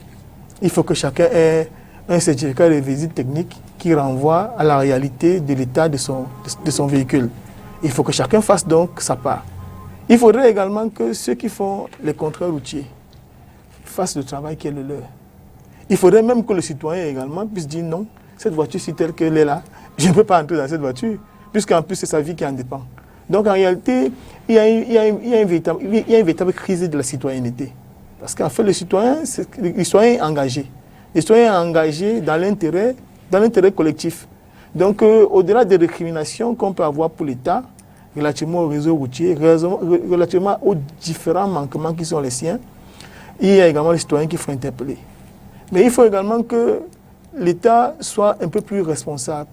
Parce que malheureusement, le modèle économique que nous avons, qui consiste toujours pour l'État à vouloir financer de ses poches l'intégralité, par exemple, des infrastructures, nous met toujours dans une situation de trésorerie très compliquée. Aujourd'hui, il y a des modèles qui permettent à l'État de pouvoir avoir des routes sans débourser le moindre franc. Et les citoyens... Par les concessions, par exemple. Oui, monsieur. Par les concessions. Ce n'est pas une panacée. Non, je n'ai pas dit. Vous avez le chic de faire la contestation pour la contestation. Non, mais il faut qu'on le dise donc. Attends, tous les pas finir un débat sans insulter. J'ai insulté. C'est une histoire avec toi. Donc, je dois vous dire que, comme je le disais, il faut que chacun joue sa partition. Et il faut que l'État, je l'ai dit, l'État doit modifier le modèle économique. On prend par exemple le cas, c'est vrai que c'est une digression. Même nos stades, il y a eu des personnes qui sont venues nous proposer des stades clés en main, qu'ils allaient exploiter et remettre plus tard à l'État. J'ai un de mes confrères qui est aujourd'hui décédé de Kengoum, qui était venu avec un investisseur de ce type-là. On a refusé, mais parce qu'on veut manipuler à chaque fois. On veut manipuler. Parce qu'il y a des conditions à cela. On veut manipuler à chaque fois l'argent. Nous sommes un État qui a des difficultés financières, des difficultés de trésorerie, des difficultés économiques. C'est bien connu de tous, ce n'est pas insulté. Nous tous sommes Camerounais, nous aimons notre pays, mais nous voulons que les choses se fassent mieux. Alors donc, une des choses qu'il faut faire, donc, il faut modifier et changer dans le modèle économique. Vous voyez qu'on n'arrive pas à faire 100 km d'autoroute après plus de 5 années. Donc vous comprenez qu'il faut qu'il y ait une véritable volonté de faire les choses comme elles se doivent d'être faites et que chaque acteur joue sa partition. Docteur, sur la même question, inverser la courbe des accidents au Cameroun. Oui, bien entendu. Il faut déjà, comme je l'ai indiqué tout à l'heure, il faut déjà densifier les réseaux, c'est-à-dire que ouvrir les réseaux routiers, ferroviaires, aériens. Il faut aussi discipliner les uns et les autres dans le sens du civisme. Parce que quand on prend le tout à l'heure, déjà savoir que dès que vous êtes au volant de votre véhicule, ce qui est évident, c'est que ce n'est pas forcément votre vie à vous tout seul qui est importante, il y a la vie des autres. Une petite digression. La semaine dernière, si vous allez faire la visite technique de mon véhicule, les messieurs m'ont demandé de changer les 2 cylindres. J'ai tenu de le faire et je vous dis que hier, l'embrayage m'a lâché. Bon, vous comprenez donc qu'effectivement, ils m'ont dit changer les 2 cylindres. Je ne l'ai pas fait en temps réel et j'ai subi les effets de l'inobservation de cette exigence-là. Donc c'est pour dire quoi? C'est pour dire que tous ces véhicules, tous ces bus qui ont pour mission de transporter les vies humaines doivent donc se soumettre à de telles exigences et les réparer. Donc, pour les citer, dans la densification des réseaux, la discipline, le civisme vraiment de tous ceux qui prennent la route et surtout le renforcement de la conscience de nos forces de l'ordre. Parce que c'est nos forces de l'ordre qui, sur le terrain, laissent prospérer un certain nombre de choses. Quand un bus a une contenance de 50 personnes, vous voyez le bus qui a 200 personnes, vous laissez le bus partir. Vous croyez que quoi? Vous venez de manquer à à une mission fondamentale qui est la vôtre. Donc, je pense que tous ces éléments réunis, je ne veux plus revenir sur les différentes responsabilités des uns et des autres, non. Je crois qu'il faut densifier les réseaux routiers et autres, sensibiliser le civisme et les entretenir. On sort de ce sujet avec ce sera le cas pour ce stade que nous avons aujourd'hui. On sort de ce sujet avec les solutions de Samuel Motte. Il a pris la parole plusieurs fois. Oui, mais bon. Il va dire que c'était pour se défendre. En plus, ils veulent me censurer. Non, prenez la parole. Ce sera incontournable au début et à la fin vous avez ce devoir civique-là qui va vous rappeler à l'ordre. Et ce devoir civique-là, en réalité, nous interpelle tous. Parce qu'également, faire son devoir tutélaire, son devoir séculaire, faire également son devoir régalien, c'est du civisme. C'est-à-dire quand ils disent par exemple qu'il n'y a pas suffisamment de route, effectivement, dans le cadre d'un mandat social qui a été souscrit entre le gouvernement et le peuple, effectivement, il est du devoir civique de faire effectivement un certain nombre d'efforts, d'emplir ses engagements publics, tout au moins qu'on a annoncé au moment où on se fait élire. Je pense quand même qu'en ce qui concerne, mais ça va les faire hurler, l'effort également en matière de création de l'infrastructure au Cameroun, on en fait de temps en temps. C'est pour ça que vous allez voir que le ministère des Travaux publics a l'un des budgets les plus importants de la République. Mais en même temps, vous ne pouvez pas dire on va faire des autoroutes parce que vous pensez que les autoroutes vont vous empêcher de faire des accidents. On les fait de plus en plus d'ailleurs dans les autoroutes plus qu'ici parce que très souvent, les gens profitent des vertus que l'autoroute offre pour pouvoir faire une vitesse totalement qui n'est pas réglementaire. Mais je souhaiterais que l'on retienne que c'est une interpellation collective qui consiste à dire effectivement qu'on a un véhicule à mettre en circulation. Il faut que ce véhicule-là soit conforme à un certain nombre d'exigences républicaines. Mais également, s'il y a un effort d'infrastructure à faire, les policiers également, c'est aussi un devoir civique que de dire effectivement quand on s'est engagé à faire des contrôles parce qu'on a accepté de faire ce métier-là, on doit le faire ce métier. Initiative surveiller les résultats de l'audit commandé par Maurice Kamto anime les débats et pour cause, l'audit confirme un gap d'environ 217 millions de francs CFA entre le montant sur le site et la somme remise pour les opérations. On va commencer par vous, Charles Dicam. Quel est votre sentiment personnel après la synthèse de cet audit ? Écoutez, je vais déjà me réjouir et je ne vais pas me priver de ce que cette initiative qui visait à venir au secours de nos concitoyens en un moment où le doute était permis sur l'aptitude de l'État à le faire ou de l'État seul à le faire, cette contribution citoyenne a porté ses fruits. Il est très important de commencer par cela. Il faut resituer les choses dans leur contexte. C'était il y a 1 an de cela aujourd'hui. Nous n'avions pas la liberté que nous avons aujourd'hui et de ton et de comportement. Le Camerounais était particulièrement stressé parce qu'il ne savait pas à quoi s'en tenir et ce que deviendrait cette pandémie. Aujourd'hui, il gagnerait à continuer de l'être, mais bon, ils pensent avoir, pour les Camerounais, ils pensent avoir la maîtrise de la chose, ou en tout cas un peu plus qu'il y a 1 an. Donc, je voulais encore me féliciter de ce que cette initiative, d'avoir existé déjà, d'y avoir pensé, était déjà une bonne chose, et que le but a été atteint, parce que ceux auprès desquels, ceux pour lesquels elle a été initiée, ont, pour beaucoup, vu leur vie sauvée grâce à cela. Qu'est-ce que je pourrais dire ? Je vais dire autre chose, c'est que si cette initiative, celle-là enfin qui consiste à dresser le bilan d'une action à laquelle on a voulu associer tout le monde, je tiens à rappeler ici que lorsque cette initiative a été lancée, tous les acteurs... On va y aller rapidement parce qu'on va rester avec vous pour 5 minutes. Tous les acteurs, y compris l'État, ont été appelés à venir voir de plus près ce qui s'y passait. Qu'à cela ne tienne, enfin, quand cette initiative arrive presque à son terme, il est normal qu'on vienne rendre compte. Alors, si l'audit a été commandé, c'est parce qu'il y avait des soupçons, entre guillemets, de malversation financière, je crois. Qu'est-ce qu'il apprend de nouveau, cet audit ? Est-ce qu'au sortir de là, on est certain qu'il y a eu malversation financière ou alors non ? Alors, déjà, le postulat que vous faites, que l'audit aurait été commandé parce qu'il y a des soupçons, non. Pourquoi il a été commandé, cet audit ? Mais parce que c'est une règle. Je ne le rappellerai pas au monsieur qui est à côté de vous, qui est expert comptable. C'est normal qu'on fasse un audit d'une action qu'on a menée et qui faisait appel à l'argent des gens. Tout simplement. Je veux dire, il y a eu des sorties qui incriminaient, à tort ou à raison, le responsable... Attendez. Non, mais ça, là, vous êtes déjà sur les résultats de l'audit. Hein? Non, je veux dire, bien avant l'audit, il y a eu des sorties qui incriminaient, à tort ou à raison, ça je saurais le dire, le responsable... Comment a-t-on su qu'on a encaissé 10 francs, a priori, et qu'il n'y aurait que 6 francs? Il a bien fallu faire un calcul. Il a bien fallu qu'on fasse un audit. Très bien. Ça, c'est la première des choses. Deuxième des choses, il s'est avéré effectivement j'oublie le terme technique, mais quand vous avez affaire à des structures comme PayPal, etc., c'est comme une cagnotte, c'est comme quand vous entrez au casino, il y a une cagnotte, vous voyez comment ça tourne. Ça veut dire que chaque fois que quelqu'un met un franc, ça s'affiche. D'accord? Il y a cela, et il y a la réalité de ce que vous retrouvez dans un compte dans lequel seront donc logés ces fonds.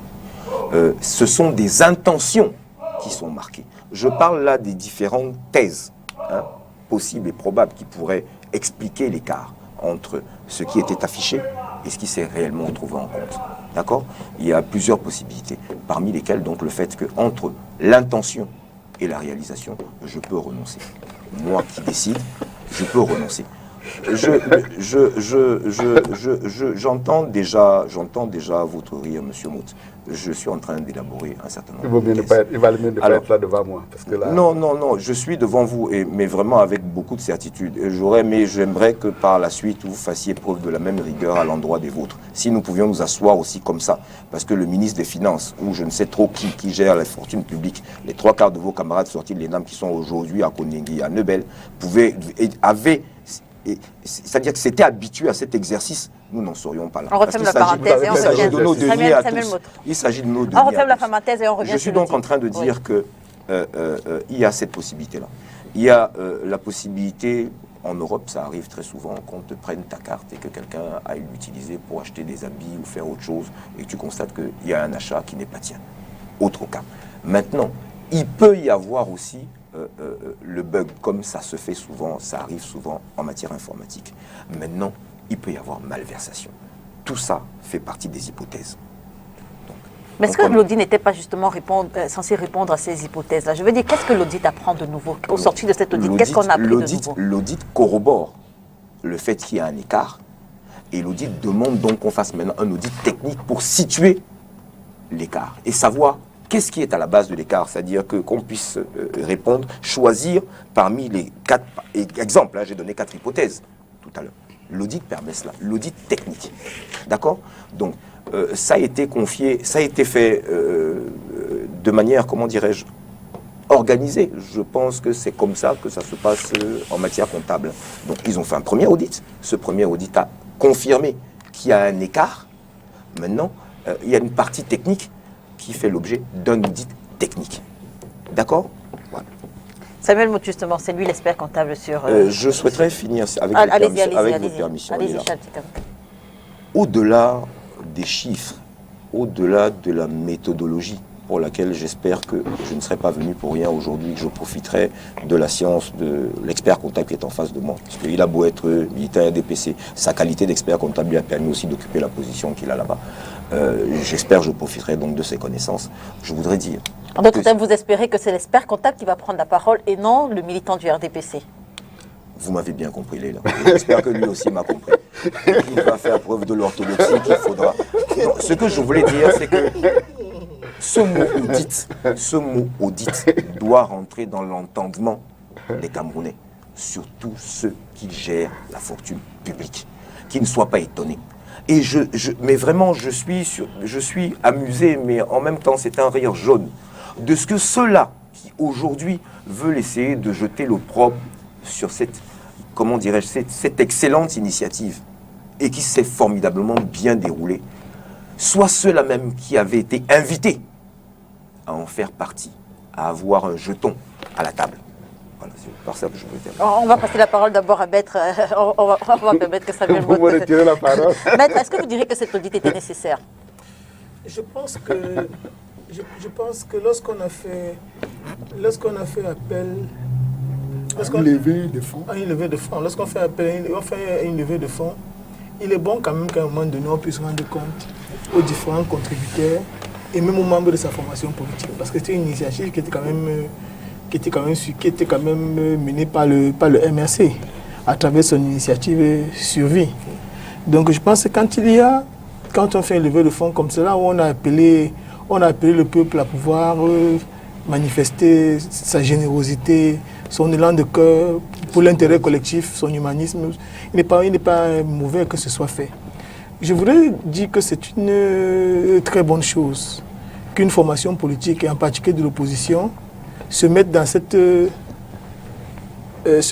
posture dans laquelle elle accepte, elle d'essayer de questionner son activité et de la questionner même sur la place publique, parce que fondamentalement, ils auraient pu mettre leur rapport à la disposition seulement de leurs militants, seulement à la disposition de leurs militants ou encore des contributeurs. Mais nous tous nous sommes informés, et il faut dire que si de manière générale, dans la République, on était habitué à des questions d'audit, de contrôle, je pense qu'il y a des situations gravissimes auxquelles nous assistons que nous aurions pu éviter. Nous avons par exemple dans notre Constitution un article 66 qui parle de la déclaration des biens. Vous comprenez? La déclaration des biens à avoir prépare un audit, ou bien c'est même une espèce d'audit qu'on se fait avant de pouvoir accéder à une fonction pour que les contrôles puissent être mis sur pied. Je remarque que la République n'est pas très souvent ouverte pour les audits ou bien pour des questions de contrôle. Comme vous avez vu tout à l'heure avec les policiers et autres, qui, lorsqu'il faut contrôler, ne font pas leur travail comme cela se doit d'être fait. Donc pour une fois qu'une organisation politique et de l'opposition de surcroît montre la voie, il faut saluer. Et il faut dire également que ce que je salue particulièrement, c'est le fait qu'ils n'ont pas essayé de se présenter sous un jour qui leur est forcément favorable. Lorsqu'ils font une édite indépendante, c'est à saluer. A dit que c'est une personne extérieure à l'organisation qui a fait l'audit. Elle fait l'audit, elle constate qu'il y a des écarts. Maintenant, ils ont décidé d'approfondir pour comprendre les raisons de l'écart en question. Ça peut être bel et bien un détournement, ou bien ça peut être un bug informatique, comme eux-mêmes ils le disent dans leur rapport. Mais ce qu'il faut saluer, c'est que nous devons, dans toutes les formations politiques, et particulièrement également sur ceux qui nous gouvernent, savoir que lorsque vous vous occupez des affaires qui intéressent le plus grand nombre, il est bon à chaque fois de pouvoir rendre compte. Et pas seulement de créer des commissions qui ne rendront peut-être jamais leur copie. Donc je salue l'initiative qui a été faite. Donc je salue l'initiative qui a été prise par le parti d'opposition. Donc c'est une bonne chose. Docteur Essomba, il faut dire que depuis la publication de la synthèse de cet audit, il anime les débats. Qu'est-ce qui justifie la polémique autour de cet audit? Moi personnellement, ça ne m'intéressait pas. Ça ne m'intéressait pas puisque je ne suis pas contributeur. Je ne suis pas contribué, ça ne m'intéressait nullement pas. Mais ça m'a intéressé sur un angle de droit public. Puisque une initiative privée, mais qui accomplit une mission de service public, alors là, je me suis intéressé. Je me suis intéressé justement à cela parce que ça permet donc de comprendre ça m'a permis de comprendre à quoi servait justement cet audit. Et comme je le disais tout à l'heure, lorsque des nationaux, et même hors du pays, se sont mobilisés pour collecter les fonds en vue justement d'accompagner l'État dans sa mission de lutte contre le coronavirus. C'est vrai que cette mission d'accompagnement ne s'est pas faite sans entrave. Nous avons tous vu les sorties musclées du ministre de l'administration territoriale qui demandait par exemple la scellée des comptes et bien d'autres, qui a permis donc de voir que, en fait, dans l'audit, nous avons l'audit comptable, nous avons l'audit financier, l'audit fiscal, qui permet donc d'authentifier les comptes. C'est-à-dire qu'en fait, un audit permet donc d'authentifier les comptes, si vous voulez, s'assurer de la bonne santé financière et surtout de la bonne régulation de la gestion des fonds qui a été faite sur la mobilisation des fonds venant tout azimut, comme nous l'avons vu tout à l'heure. Donc l'initiative, on l'a vu, s'est branlée sur le terrain, c'est-à-dire que la distribution des kits, la présence auprès des populations vulnérables, ainsi de suite, on a vu sur le terrain. Mais maintenant, quand vous posez bien la question, c'est qu'est-ce qui enfle la polémique? Ce qui enfle la polémique, c'est qu'on estime qu'à partir de cette mobilisation de fonds, il y a certaines personnes qui ont dû illicitement s'enrichir. Et d'où donc, ça sent l'odeur des détournements de fonds. D'où la nécessité donc de cet audit qui a été impérieusement convoqué. Et quand vous le regardez très bien, moi, ce qui m'a semblé être intéressant dans cette histoire, c'est que ce sont d'abord les personnes qui étaient en charge de la gestion de cette affaire qui ont elles-mêmes sollicité l'audit. C'est-à-dire que, quand je lis bien, il n'y a aucun contributeur à la base qui a demandé l'audit. Parce que quand je relis toutes les interventions, Penda Koka, qui est le président de gestion de ce comité de gestion, lui-même avait déjà annoncé qu'il y aura un audit qui sera fait pour authentifier les comptes et véritablement voir s'il y a eu des disparités dans la gestion des comptes mobilisés. Donc, on peut se féliciter de l'initiative, mais aussi, comme je le dis toujours, l'argent étant l'honneur de la guerre, chaque fois qu'il y a une mobilisation, il est toujours important de vérifier que les comptes qui ont été mobilisés ont été gérés selon la destination qui avait été prévue Samuel en la matière. Comment est-ce que vous analysez justement le contenu de la synthèse de ce rapport d'audit? Merci bien de Léla de souligner que c'est la synthèse n'est pas des conclusions, c'est une synthèse. Dans notre métier, très souvent, lorsque vous avez fini de faire un audit, mais c'est un chemin vertueux. Vous faites effectivement une synthèse que vous discutez avec votre client avant de mettre un rapport. Pourquoi vous faites la synthèse? Vous faites la synthèse pour être sûr que, parce que souvent les gens ont dit j'ai vu que telle chose s'est passée, il peut arriver très souvent que vous avez mal vu. Et le but de la synthèse, c'est de dire effectivement confirmer votre point de vue sur un certain nombre d'anomalies que vous aurez relevées et éventuellement les corriger. Parce que très souvent, avec un miroir de format, on pense qu'on a vu une fraude quelque part et ce n'est pas une fraude. Et des fois également, c'est aussi vicieux. J'ai dit vicieux tout à l'heure, mais ça peut être vicieux aussi. Qui consiste à dire, lorsque vous l'avez mis en face de ses responsabilités, vous voyez par exemple quelle est la ligne de défense qu'il prend. Et si vous êtes sûr qu'effectivement vous êtes en face d'une anomalie, à ce moment-là, vous préparez l'argumentaire pour pouvoir éviter qu'il puisse faire un dilatoire quelconque.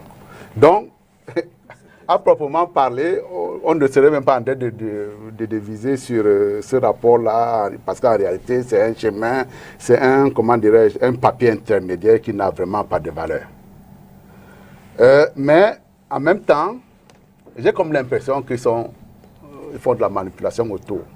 Parce que je reviendrai après là-dessus, parce que je souhaitais que mon intervention est de volet. Je reviendrai là-dessus parce que je ne suis pas sûr que le confrère, si jamais il en est un, puisse émettre un rapport dans ces conditions-là et puis le rendre à la place publique.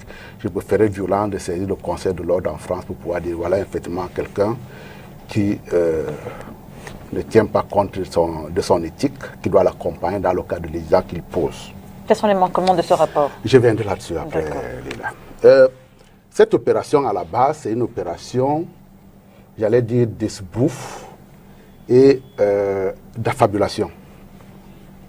Vraiment. Tout à l'heure, là, on a parlé de règlement. Chaque fois, je vous dis, c'est bien d'avoir des règlements à l'intérieur d'une république. Vous voyez très bien que le ministère de l'administration territoriale a été malmené à un moment donné parce qu'il disait qu'il y a une loi qui encadre l'appel à la générosité publique, il faut pouvoir la respecter, cette loi-là.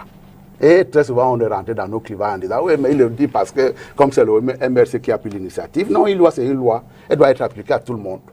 Et comme on était effectivement dans cette opération-là, parce que quand le ministre de l'Art pose cette interrogation-là, c'est de dire effectivement, la personne qui collecte, est-ce qu'il est vraiment animé par la bonne foi, disant qu'il veut collecter, il veut faire appel à la générosité publique pour pouvoir financer une opération sanitaire salutaire comme celle qui était concernée à l'époque.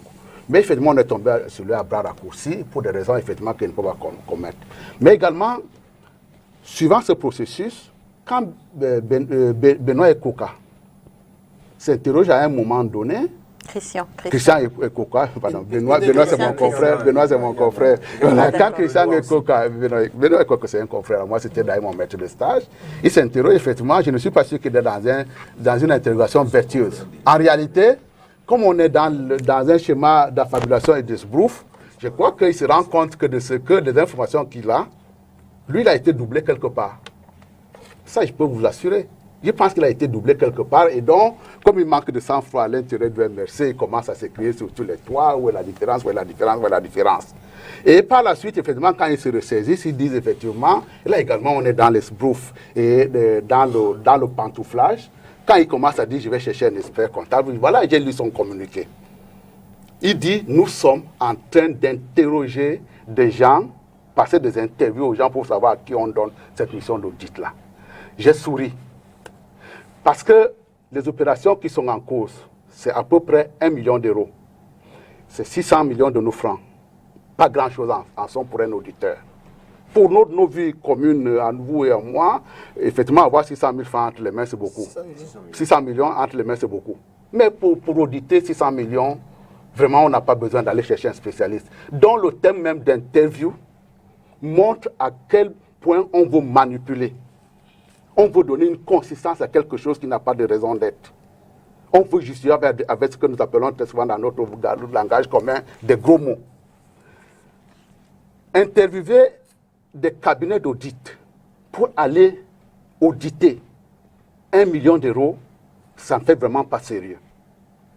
Qui plus est, je reviendrai sur les risques après, ça couvre sur combien d'opérations? À peu près une dizaine, une centaine. Parce que les zones de risque, une fois que vous les avez ciblées, vous allez voir que là, vous risquez de perdre de l'argent, c'est une dizaine d'opérations. Vous n'avez pas besoin d'un grand spécialiste pour cela. Et donc, si on m'a porté ce dossier-là, je le confie à l'intérieur de mon cabinet au premier stagiaire que je venais de recruter pour pouvoir lui dire, vous avez un droit de regard là à marquer dessus. Tout à l'heure, ce document, je l'ai emprunté à Maître Ngwana. Je ne sais pas si on peut faire un zoom dessus. Quand vous voyez quelqu'un, effectivement, qui n'a pas d'argument et qui commence à vous montrer sa belle chemise pour pouvoir vous parler, ça veut dire qu'effectivement, on est dans l'esprouf.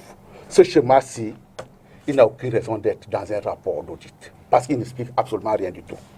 Mais comme on veut marquer un certain nombre de choses, on nous sort de grands schémas avec des tableaux colorés, ainsi de suite. Ça n'a vraiment pas de sens et ça ne fait pas sérieux. En réalité, il dit quoi, ce rapport? Rien du tout. Exactement ce que Pendaï Koka dit à un moment donné.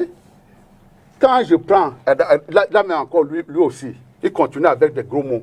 Quand je fais la jauge, c'est quoi la jauge?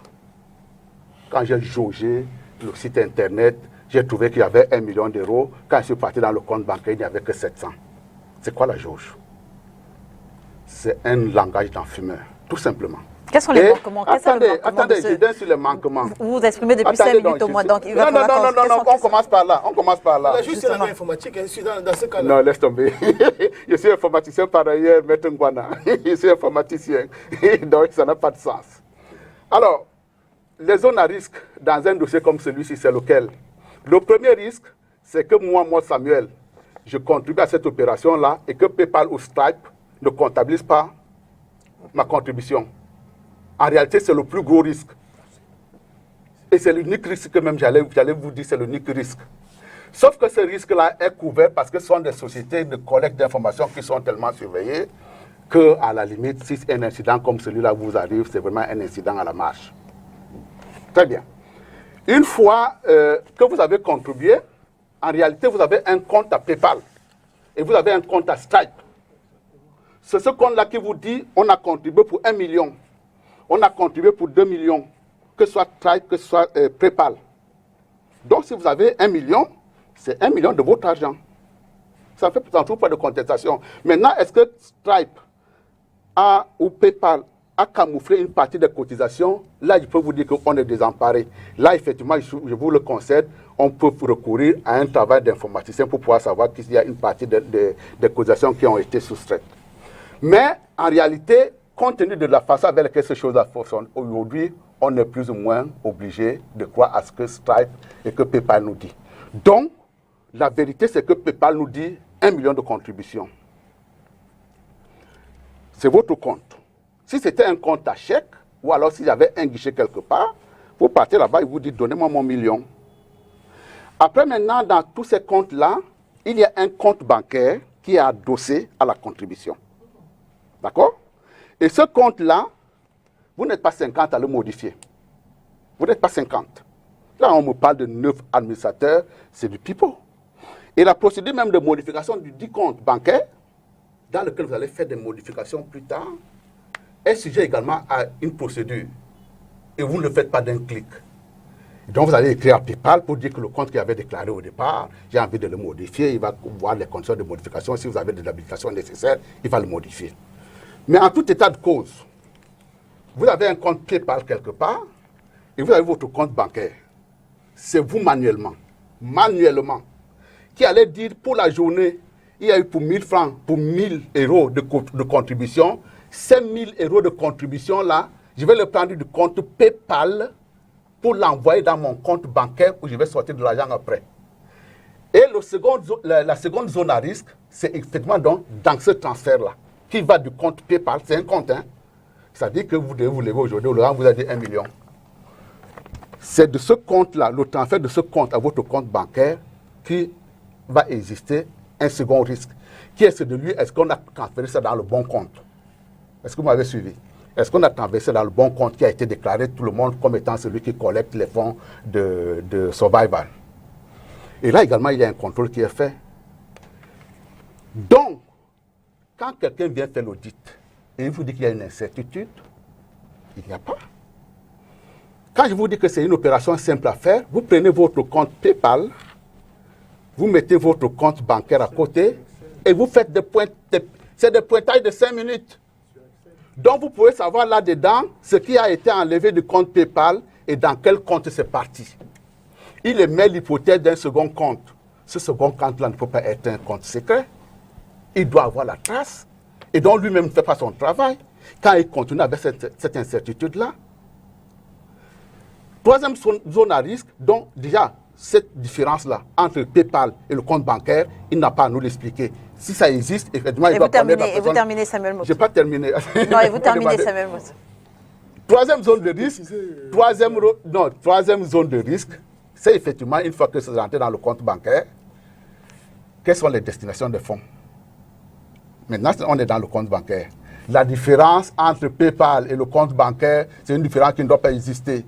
Si elle existe, on sait pertinemment les gens qui l'ont créé. Il ne peut pas avoir d'incertitude là-dessus. Maintenant, troisième interrogation, est-ce que les 500 000 euros, 500 millions qui sont entrés finalement dans le compte bancaire, qui les a utilisés? Il n'en fait même pas état. Parce qu'effectivement, au-delà des problèmes d'écart, l'argent que nous avons effectivement collecté, qui est rentré dans notre compte bancaire, on peut également l'utiliser à construire des immeubles. Son rôle à lui, auditeur, c'était de dire effectivement, dans le cas des dépenses qui sont passées par la banque, ce sont des dépenses éligibles eu égard à l'objet de la collecte qui a été engagée. Et dans ce cas-là, j'ai vérifié que chaque fois qu'il y a une sortie, ça va permettre d'acheter par exemple des masques. Ça va permettre d'acheter telle machine, ça va permettre de faire telle chose. De ce qu'on voit de ce truc-là, il n'y a rien dedans. Il nous apporte la même interrogation qu'on avait posée il y a quelques mois, qui a été posée par Penda et Koka en disant qu'il y a un écart. Il ne nous explique pas l'écart, il doit expliquer l'écart parce qu'il le connaît. Alors, c'est même vous êtes exprimé avec tellement de passion sur cette question. Peut-être parce que c'est votre... Non, c'est pas de la passion. Peut-être parce que c'est votre métier, mais j'aimerais savoir... Oui. Également, on a noté que tous les autres militants du RDPC s'expriment, attendaient cet audit avec autant d'impatience peut-être que les militants du SDF. J'aimerais savoir qu'est-ce qui justifie finalement contributeurs qu'ils sont. Peut-être. Non. Qu'est-ce qui justifie? Oui, cet engouement autour de ce rapport. Rapidement. Premièrement, je vous souhaiterais quand même que... Bon, alors, quand je parle de ma science... Oui, vous pouvez comprendre. Vous, je reconnais cette passion, mais je vais dire au-delà de vous, on a remarqué... Mais en même temps, le métier qui est le mien... Là, je m'adresse aux politiques. Là, je m'adresse aux politiques. Non, je vous ai parlé en tant qu'expert comptable. Oui, bien sûr. C'est moi qui ai fait la précision en entrant, justement. Je faisais exprès de faire la précision. Le métier qui est le mien me demande d'avoir une neutralité absolue. Mais l'intelligence, le minimum d'intelligence qui est la mienne également, me recommande que je n'accepte pas qu'on puisse mentir. Dans le cas de ce qui se passe là, on est dans la manipulation. Et je vous apporte des arguments pour pouvoir vous dire effectivement il y a manipulation dans l'air. Ça, c'est la première chose. La deuxième chose également, est-ce que je vous ai parlé au début des relations conflictuelles qu'il y a eu entre cette opération-là et le ministre de l'administration territoriale? Oui, je suis un citoyen. Je suis un citoyen. Et que ce soit dans le monde à moi où on dit appel à l'épargne publique, Maître Ngwana en sait quelque chose, ou dans le cas du civil, on parle de recours à la générosité publique, c'est des opérations encadrées. Pour quelle raison? Pour faire en sorte que les gens ne puissent pas être spoliés de leur épargne. Dans le cas de ce qui se passe, au moins en l'état actuel des choses, si cet écart-là persiste entre le compte PayPal Stripe et le compte bancaire, ça veut dire qu'il y a des simulations, il y a une soustraction de fonds. Point clair. Bon, restons sur l'audit qui a été dit. Est-ce que le gouvernement camerounais ne gagnerait pas quand même à apprendre cette façon de faire? Je veux dire qu'appel à la générosité, on se souvient de ce qui s'est passé avec Boko Haram, Samuel Moutou. Il y a eu également un appel à la générosité pour Boko Haram ou des Camerounais. On a vu des contributions de Boko Haram. Messieurs, Maître Ngwana et... Attendez, là. Là, je m'adresse aux politiques. Oui, non, attendez. Sauf que c'était l'expert qui parlait. Là, je m'adresse aux politiques en 30 secondes, Samuel Moutou. Est-ce que faire des audits, rendre compte. Là, vous savez pas ce qui se passe à l'intérieur de l'organisation politique. Hein? On se tripe pour un certain nombre de sujets. Mais rendez public. D'ordre public. Oh. Vous écrivez pas entre vous aussi ça à la maison. Quelqu'un qui fraude. Attendez. quelqu'un qui fraude, c'est quelqu'un qui probablement remet en cause, met en danger votre propre vie. Parce que très souvent, quand on a parlé des problèmes de fraude... Samuel Maud ne répond pas à la question. On n'a plus beaucoup de temps, Samuel Maud. Non, attendez, je suis en train de répondre. Est-ce que le gouvernement... Je voulais vous dire clairement, ne gagnerait pas à adopter finalement... Un fraudeur, où qu'il soit, quelle que soit son appartenance politique, doit être traqué. Voilà. Rendre compte. Est-ce que ça ne devrait pas rentrer finalement dans nos pratiques aujourd'hui? On doit rendre compte. Effectivement, c'est la société.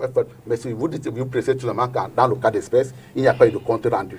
D'accord. Qu'est-ce que vous attendez du prochain audit commandé, Charles? Il n'y en aura pas, on n'en a pas besoin. On n'a pas besoin d'un second audit. Samuel Maud, la question ne vous était pas adressée, Samuel Maud. Je suis resté, comment dirais-je, admiratif du déroulé de M. Maud, qui est qualité vraiment incontestable. Mais... c'est-à-dire qu'il gagnerait à se faire entendre mieux de ses camarades de parti. Oh non. Parce que Mida et autres, là, ça n'a jamais été audité. Hein, et ça, toujours, ce sont les mêmes qui ont donné les autorisations. On n'a pas vu de sortie d'Atanganji pour ça. Mais qu'à cela ne tienne, ce que je vais, moi, retenir, et que je souhaite que tout le monde retienne, c'est que à la fin de ce process, il y aura un résultat final qui, comme il a été entamé publiquement, sera également clos publiquement. Que nos téléspectateurs ne se laissent pas distraire. Parce que le fond, quelle était la raison? Elle était bonne. Ce qui a été fait, beaucoup d'entre nous l'avons vu sur le terrain. Beaucoup d'entre nous en avons bénéficié. Ce n'est pas les tests qu'on nous promettait et qu'on a vus dans aucun quartier de Douala. Ça, je suis en train de le dire. Aujourd'hui, on estime qu'on doit rendre compte auprès du public de la manière dont ça a été géré. On est en chemin pour arriver à une conclusion. Cette conclusion sera officielle, connue, publique. Je voudrais rappeler une chose, c'est que tous ceux-là qui s'échinent aujourd'hui à en faire un débat n'ont pas été contributeurs. Je voudrais rappeler une chose, c'est jusqu'à présent, aucun contributeur ne s'est plaint. Donc, cette clarté permettra éventuellement à certains de pouvoir dire « Ok, maintenant que c'est constaté, qu'en a-t-il été de mon argent ?» puisqu'il est établi que, pour l'instant, il n'en est pas question. Et pour conclure, apprenons à rendre compte. Apprenons à rendre compte. C'est de cela qu'il est question principalement.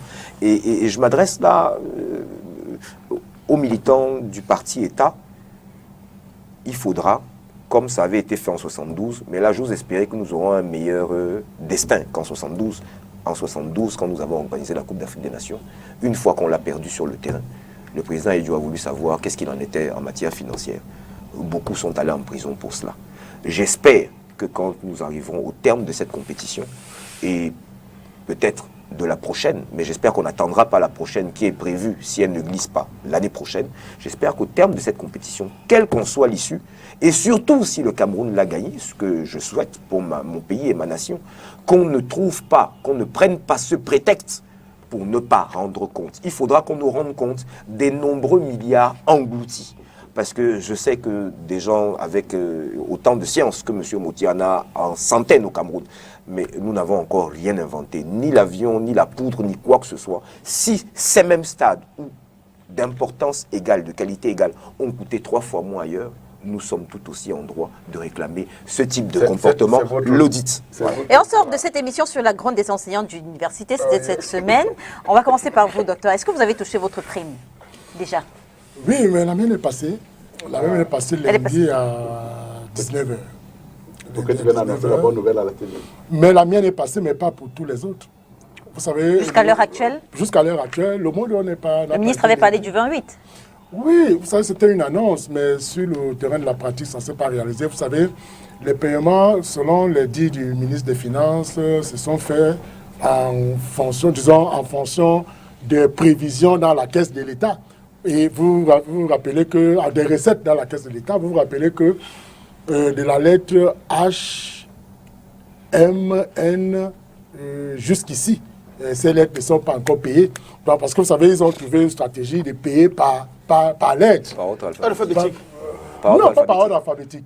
Parfois, à un moment donné, ils payaient les aides et que les A n'étaient pas encore payés. Parfois, ils payaient les T, les E n'étaient pas payés. Donc, c'était des stratégies, en fait, pour savoir qu'on allait dans chacune des lettres, on puise quelques enseignants et on paye pour essayer d'étayer la grève, comme c'est le cas aujourd'hui. Mais cette dernière grève est un peu plus renforcée parce qu'il y a plus de solidarité des enseignants qui se manifestent. Parce que vous vous rappelez, Léla, Maître Ngouana le sait, nous on a eu des grands maîtres de la science, Feu Roger Gabriel. Si moi j'ai choisi d'enseigner aujourd'hui, c'est pas parce que je voulais chercher à être riche. Je voulais tout simplement, par quelqu'un qui m'a fasciné, à participer au rayonnement de la science et au développement de notre pays. Mais s'il peut déjà arriver qu'un décret qui est pris par le président de la République depuis 2009, sous l'impulsion d'Atana Mbara, à l'époque ministre de l'Enseignement supérieur, qui avait plaidé en notre sort auprès du président de la République pour lui dire, Excellence, pour le chef de l'État, les conditions de travail et même salariales de ce personnel de l'État sont des conditions exécrables, il faudrait les améliorer.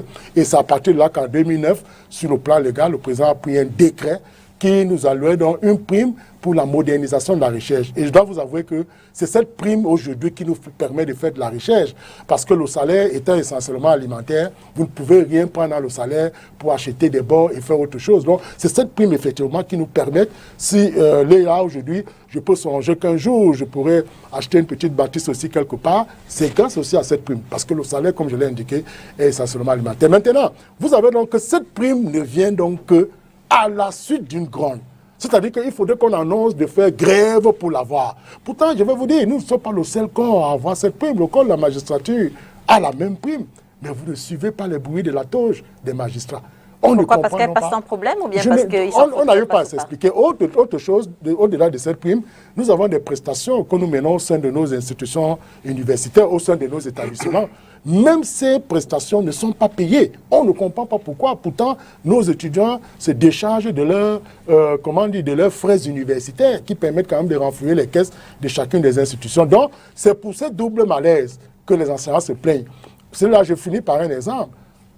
Imaginez-vous qu'un enseignant de primaire en Côte d'Ivoire touche plus qu'un professeur d'université. L'enseignant du primaire a 390 000 en Côte d'Ivoire. Je ne cherche pas une comparaison pour raison, mais lorsque la comparaison peut être adossée sur des éléments qui permettent de voir une distinction que les uns et les autres, ça rappelle quand même que l'enseignant au Cameroun est quand même maltraité. Maître, comment comprendre justement ce passage grogne obligé à chaque fois pour que la prime des enseignants... Que représente l'enseignant d'université au Cameroun? 150. Vous savez, pour pouvoir... Une société qui veut se développer, qui veut se moderniser, qui veut s'inscrire dans la postérité, ne peut le faire qu'à travers son école. Lorsque je vais sur Unirank, je vois, quand on voit les 200 premières universités africaines, il n'y a pas une seule camerounaise en 2020. Il n'y a pas une seule université camerounaise. Et pourquoi? Parce que les enseignants ne sont pas mis en condition pour pouvoir donner à notre université l'impulsion qu'il faut pour être l'une des meilleures au monde. Nos enseignants sont parfois formés dans les meilleures universités, mais lorsqu'ils arrivent, le système est verrouillé à telle enseigne qu'ils sont incapables de pouvoir produire de la recherche qui permette à notre pays de véritablement se développer. Donc, je suis malheureusement navré de constater que ce que nous avons vécu il y a près d'une trentaine d'années, on continue de le vivre aujourd'hui. C'est fort regrettable. Et je pense qu'il faudrait absolument que les conditions de l'enseignant soient améliorées, pas seulement pour eux, mais quand on l'améliore, c'est dans l'intérêt de tous. Les pays qui se développent, la Corée du Sud, le Canada, les enseignants sont très souvent, c'est-à-dire les premiers dans l'échelle salariale, l'échelle des valeurs, dans l'échelle salariale dans ces pays-là. Donc les enseignants doivent être, puisque nous sommes ici sur ce plateau, si nous pouvons nous exprimer, c'est parce que nous sommes passés par les mains de quelques enseignants. Donc on a besoin absolument que leurs conditions soient améliorées pour que le Cameroun puisse se développer. Charles Dicapsu, la même question, la place de l'enseignant au Cameroun. Elle devrait être au centre des préoccupations de l'État, tout comme les soignants.